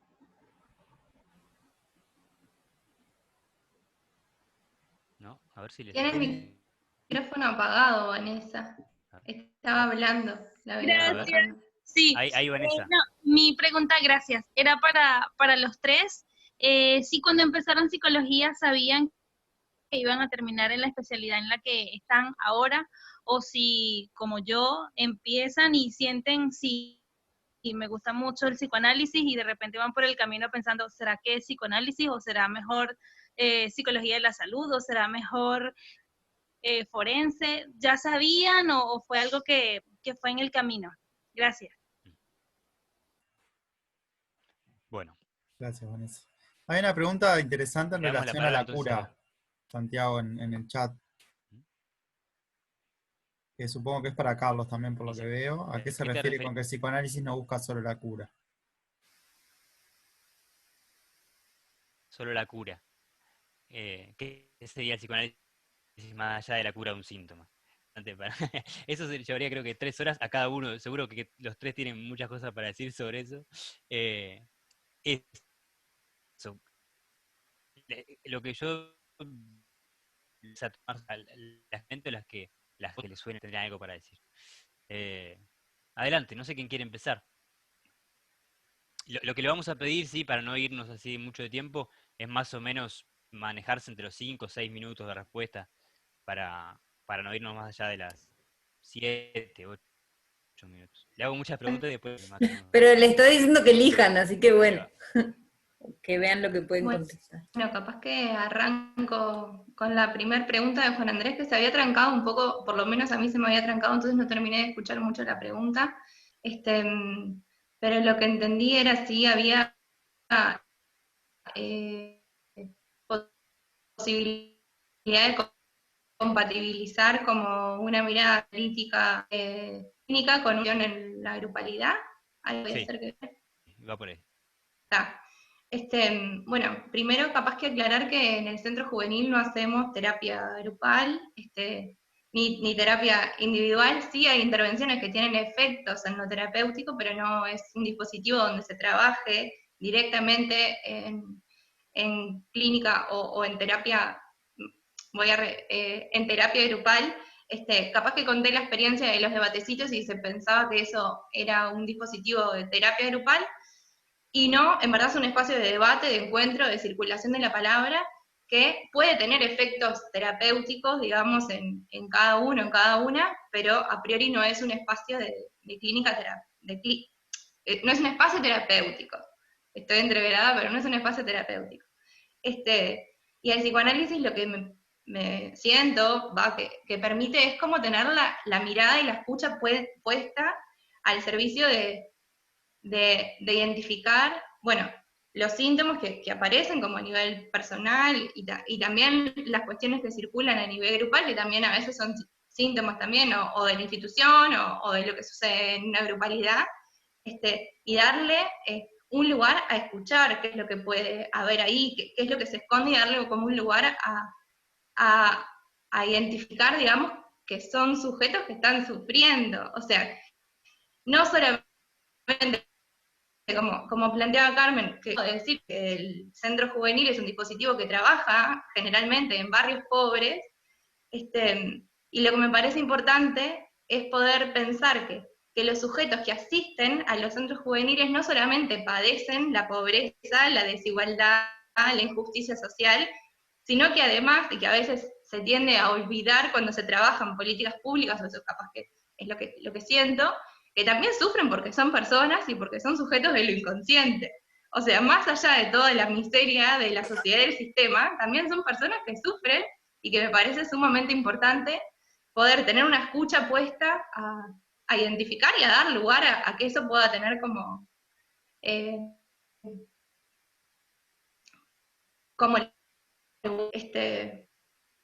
bueno, así que no me parece que sea, parece que van de la mano, que la clínica está todo el tiempo mirando hasta cómo funciona, cómo circula un taller, cómo circula, no sé, el espacio del almuerzo. Es como la mirada atenta a percibir cómo están los sujetos que forman parte de la cotidiana del centro juvenil. No sé si un poco por ahí. Voy rapidito a lo del COVID. Bueno, obviamente la grupalidad no puede funcionar. Sí creamos que todavía estábamos como medios por fuera, empezamos a ayornarnos un poco más con las redes sociales, y creamos un grupo de WhatsApp de familias que no teníamos o solamente teníamos para el campamento, y otro de chiquilines y de chiquilinas. Y bueno, la idea es justamente que pueda haber como algo que dé continuidad de la propuesta, en donde estamos carnalmente, digamos, a cuando vaya a ser el nuevo momento de encontrarnos, como un espacio de continuidad, digamos, transicional, no sé, como el grupo de WhatsApp, como un espacio de encuentro y de saber que seguimos estando del otro lado y que ellos también están y que la grupalidad también está. Sin duda no es lo mismo y no es lo ideal, pero es como, bueno, brindar la ilusión de que seguimos estando y que la grupalidad sigue estando. Y bueno, sí, lo que estamos haciendo es generando como espacios de entrevistas individuales, bueno, con las medidas sanitarias a veces de tapabocas y a veces sin, pero bueno, espacios más chiquitos y más íntimos donde poder encontrarnos y ir como acompañando un poco los procesos que sabemos que también en este tiempo surgen un montón de malestares, además de pérdidas de trabajo, situaciones de violencia que se acrecientan, ansiedades propias del estar encerrados, bueno, una cantidad de cosas que se disparan, y bueno, damos la posibilidad de encontrarnos en situaciones que lo ameriten. Y la última pregunta, si sabía a priori que iba a estar trabajando acá, y no, la vida va sorprendiendo y va como mostrando, bueno, uno también se va encontrando también con lo que le va gustando, lo va descubriendo y lo va creando también. Sí, antes de entrar a la facultad tenía claro que tenía ganas de trabajar en el ámbito comunitario. De hecho, bueno, salí de la facultad y enseguida me puse a estudiar educación popular, hice una formación en coordinación de grupos y psicodrama, y anduve como de lo más general, no sé, general, estoy como buscando como entrar cada vez más como en el mundo, no sé, inconsciente o del inconsciente, no sé, vengo como haciendo como ese recorrido. Pero bueno, está bueno darse la posibilidad de ir descubriendo, indagando y surfando por diferentes ámbitos y corrientes y no sé, espacios de investigación y me acuerdo un día que estaba enojada en la facultad porque me había tocado en un práctico de no sé qué, en una corriente optativa de quinto, también en el otro plan, y que yo estaba re enojada, y un docente me decía, Karin, no seas tan soberbia que no vas a tener nada que aprender de esa materia X en la que te tocó. Entonces, bueno, me quedé un poco con ese comentario de este docente, y me lo tomo así como para la mochila, y lo comparto. Como de, bueno, hay muchos lugares de saber, y muchas corrientes, muchos libros, muchas poesías, mucho de todo, y bueno, de todo podemos agarrarnos algo, aunque sea para criticarlo, pero ya ahí también estamos como haciendo andar otras preguntas, así que bueno, nada, capaz que por ahí. Bueno, bárbaro. ¿Quién sigue? ¿Soy yo, Carlos, o qué? ¿Está bien? Una mención a la pregunta acerca de los dispositivos de palabra. Uno designa con eso esta idea de que, vieron que los psicólogos pueden trabajar con, digamos, hay gente que trabaja más con el cuerpo, hay gente que trabaja más con, qué sé yo, incluso hay preguntas ahí acerca de la Gestalt, acerca de, creo que había, no sé si, sí, creo que sí, ¿no? Es decir, el trabajo en el mundo de lo psic, digamos, no es exclusivo de la palabra. Para algunos de nosotros la palabra tiene como un lugar privilegiado. Entonces, cuando uno propone dispositivos de palabra, propone que el modo en que vamos a intentar comprender algo de lo que le acontece es con la palabra. La palabra, lo que llamamos dispositivos de palabra, es la palabra la que, bueno, nos orienta, abre ahí a la comprensión, pone el material, qué sé yo. Cuando uno dice dispositivo de palabra, dice eso. En este caso, tentativas clínicas como dispositivo de palabra es un dispositivo de palabra, es decir, que vamos a hacer con la práctica y vamos a hablarla. Podríamos traer de muchas maneras a la práctica, pero acá, en esos espacios la vamos a hablar. Vamos a hablarla. Y además, estos dispositivos de palabra, en modo de tentativas clínicas, como hay otros que intentan pensar la práctica de alguien que lleva adelante un oficio, es un hablar, un traer con la palabra la práctica en un tiempo diferido, es decir, después que se hizo. ¿Me explico? Es como uno va, trabaja, hace unas cosas, algunas las tiene planificadas, otras son puros gestos espontáneos, pero eso que a mí me parece que es el pensamiento propio de los oficios. Quien lleva adelante un oficio no quiere decir que lleva adelante una forma de hacer que no está dada encima de... Es decir, no es lo mismo aplicar un protocolo, digámoslo así, que sostener la práctica de un oficio. Ahí va a aparecer algo, van a pasar cosas que no están anticipadas por quien lleva adelante ese oficio. Solamente un pensamiento a posteriori nos permite comprender aquello que hicimos más allá de lo planificado, más allá de toda posible anticipación. Entonces, algunos de nosotros estamos bastante convencidos que el pensamiento que acompaña el oficio es un pensamiento que viene después. Primero se hace, primero se tiene la experiencia, y luego es necesario pensar sobre eso que se hizo. Volver sobre lo hecho, ¿cómo volver? Con las palabras, produciendo un relato que narre lo que hicimos, lo que no hicimos, lo que nos pasó cuando lo hicimos, lo que nos olvidamos de hacer, lo que ahora nos damos cuenta, pero que en su momento no nos dimos cuenta.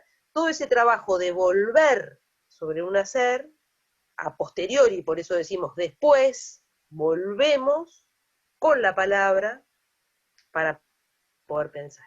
Eso es básicamente lo que entendemos como un dispositivo de palabra.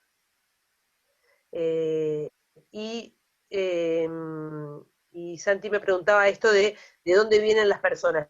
Vienen como si dijéramos de proyectos distintos. Es decir, uno trabaja en un centro juvenil, otro trabaja en un club, otro trabaja en un programa calle, otro trabaja en un refugio del Mides, no importa el dispositivo, no importa la arquitectura, no importa la dimensión organizacional. Ahí lo que importa traer es el oficio. Más allá del formato organizacional en el que ese oficio se lleve adelante. Entonces, ahí zafamos de todo, no importa si estás trabajando en una escuela, o si estás trabajando en un club de niños, o si estás trabajando en una clínica psiquiátrica, o si estás trabajando en donde estés trabajando. Hay un oficio, hay un hacer que se ofrece al pensamiento y que se trae con la palabra. Es más o menos así. Bueno, Carlos.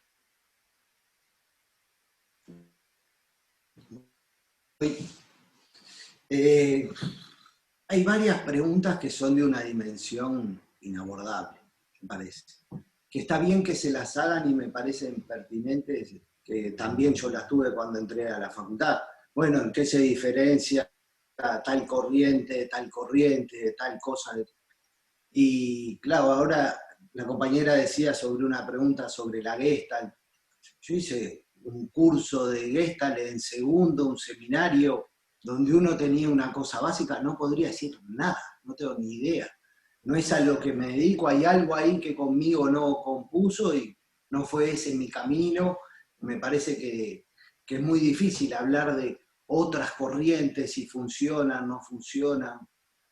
Cuando yo me recibí, la primera persona que me llamó para pedir una hora, me llamó para ver si yo era conductista y si le conseguía el teléfono, y le dije, no, mire, yo eso no me dedico a eso, le consigo el teléfono de un compañero que yo sabía que se dedicaba a eso. esta persona me vuelve a llamar y empieza a hablar y me dice, pero capaz que puede ser contigo, aunque no sea conductista. Y yo dije, bueno, venga, si no busca un conductista, venga. A lo que voy es que hay determinadas especificidades de cada corriente, que hay concepciones de, como decían ahí, de hombre, de sujeto, que es muy amplio, y me parece que eso lo van a tener que ir como transitando en la carrera, y pudiendo ver finamente en qué se separa la psicología del psicoanálisis.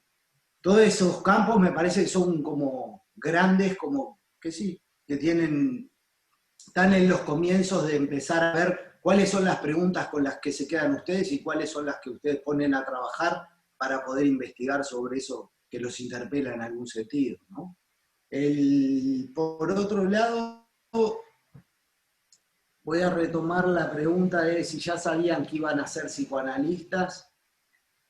Ahí yo la complejizaría una vueltita que tiene que ver, no creo que haya un ser psicoanalistas. Me parece que ahí hay que hacer una diferencia entre quien dice soy psicoanalista y otra cosa es cuando alguien en un análisis produce un acto analítico, ¿no?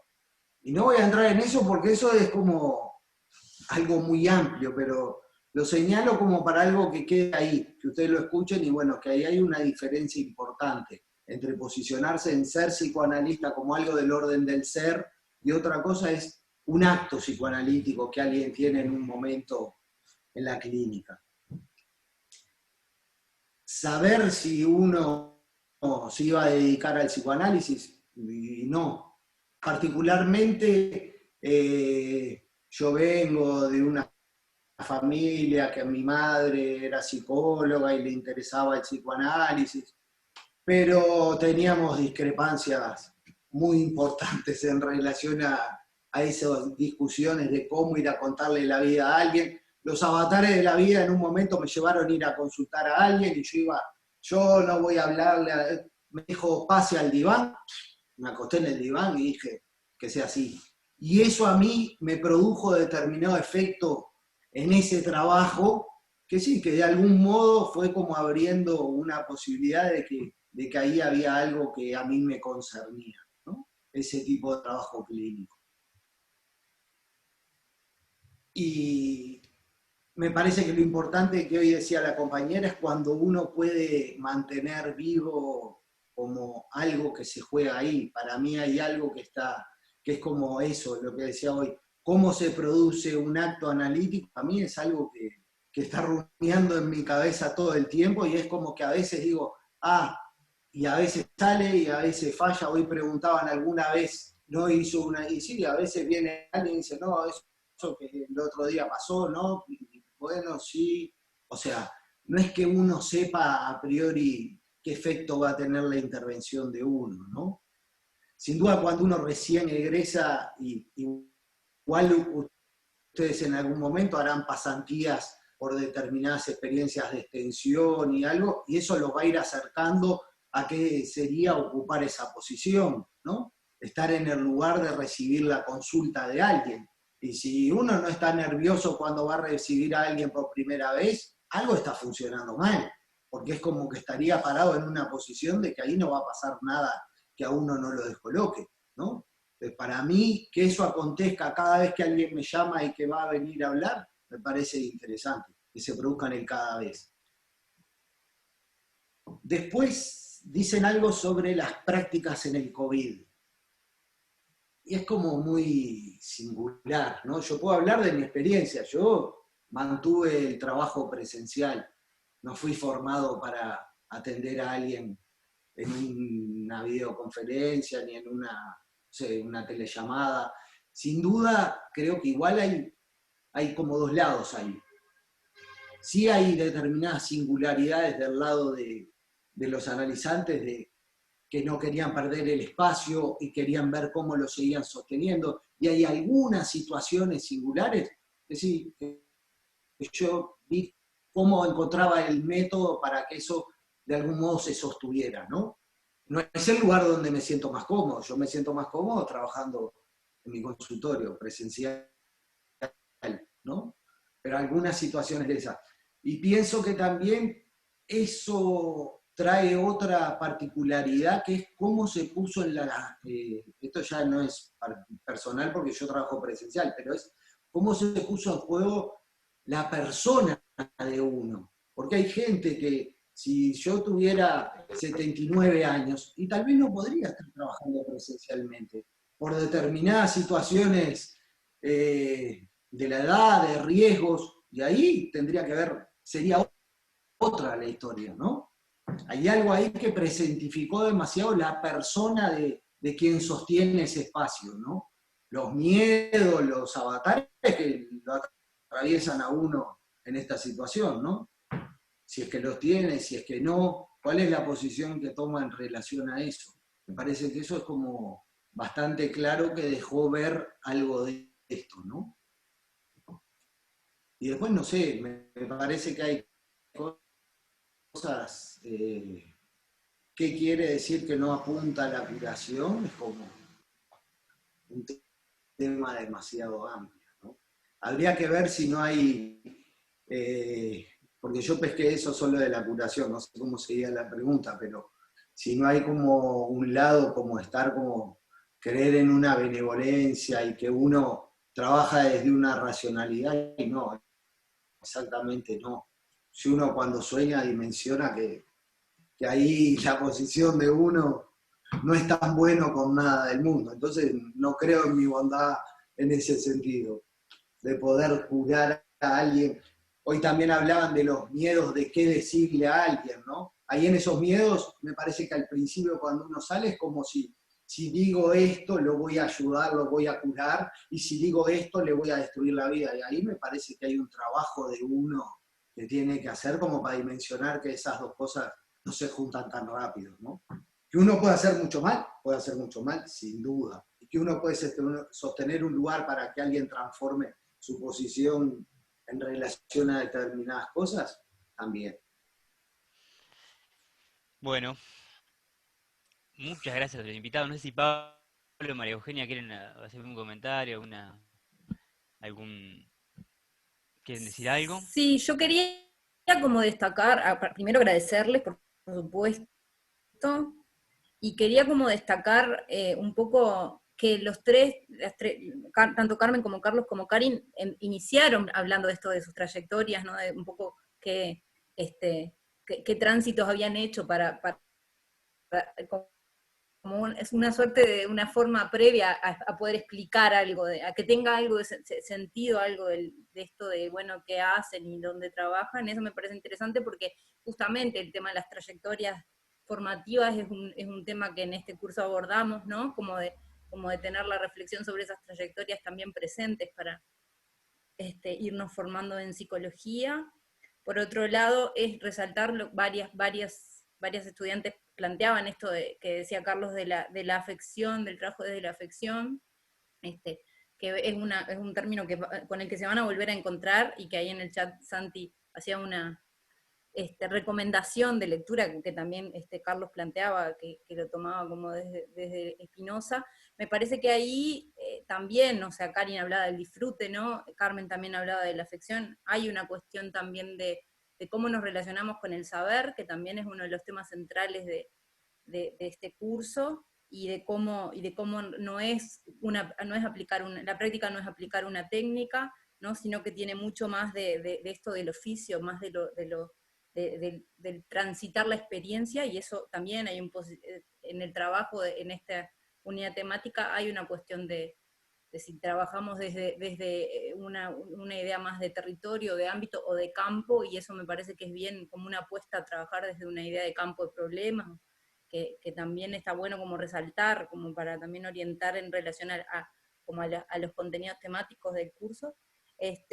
Y ahí también me parece que es de resaltar una cosa que tienen en común los tres ponentes, digamos, es esto de pensar a la clínica como una perspectiva más allá de los niveles o los múltiples actores con los que eventualmente se puede trabajar, ¿no?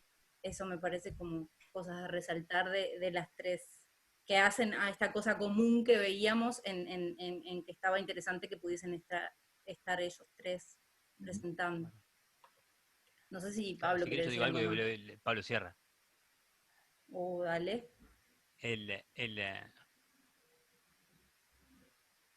No hay que decir nada, Pablo, porque decía que no con la cabeza.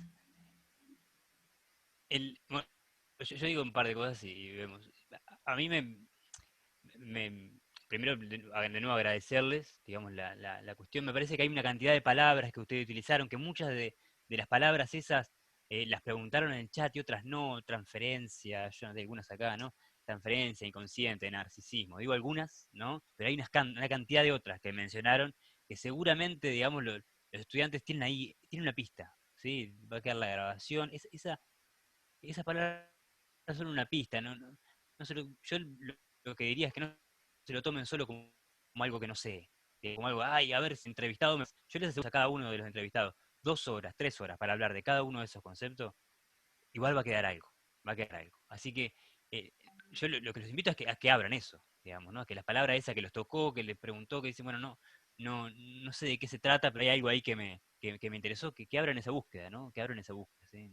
No tienen por qué esperar a que la facultad se los dé, digamos, ¿no? Abrir. Me parece que los recorridos que de los que hablaron justamente dan cuenta de eso, ¿no? De una posición, digamos, que me parece bueno, que en el marco de la facultad la trabajamos como de estudiante universitario, digamos que son los términos que usamos en la facultad, ¿no? Capaz que también se puede hablar de otras palabras, ¿no? Pero algo de esto de no quedarse en una posición pasiva, sino de, bueno, a ver, esa llamita, bueno, avivarla. Si surgió, avivarla.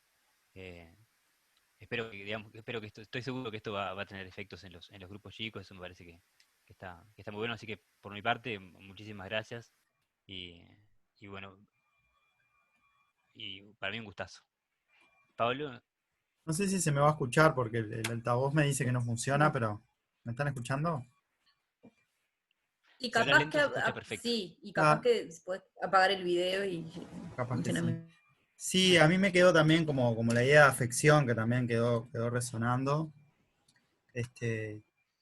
Y cómo estuvimos trabajando también en la clase, la idea de abrir o expandir la idea de conocimiento, y pensar cómo los procesos de pensamiento también se ponen en juego, cómo afectamos y somos afectados.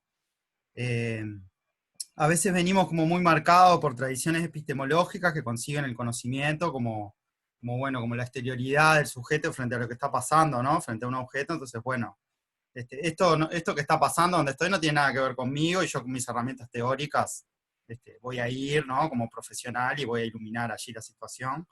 Y me parece que hay algo transversal en el planteo de los tres también en relación a producir, valga la redundancia, o a poner en juego procesos de pensamiento donde también nuestro cuerpo, nuestras ideas afectan y son afectados por lo que está pasando allí.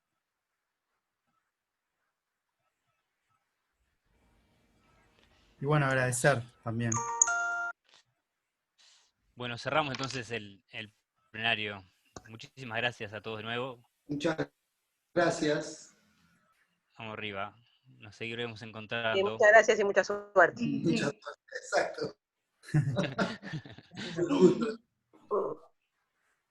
Muchas gracias. Hasta luego. Gracias. Chao, adiós. Adiós. Gracias. Chau.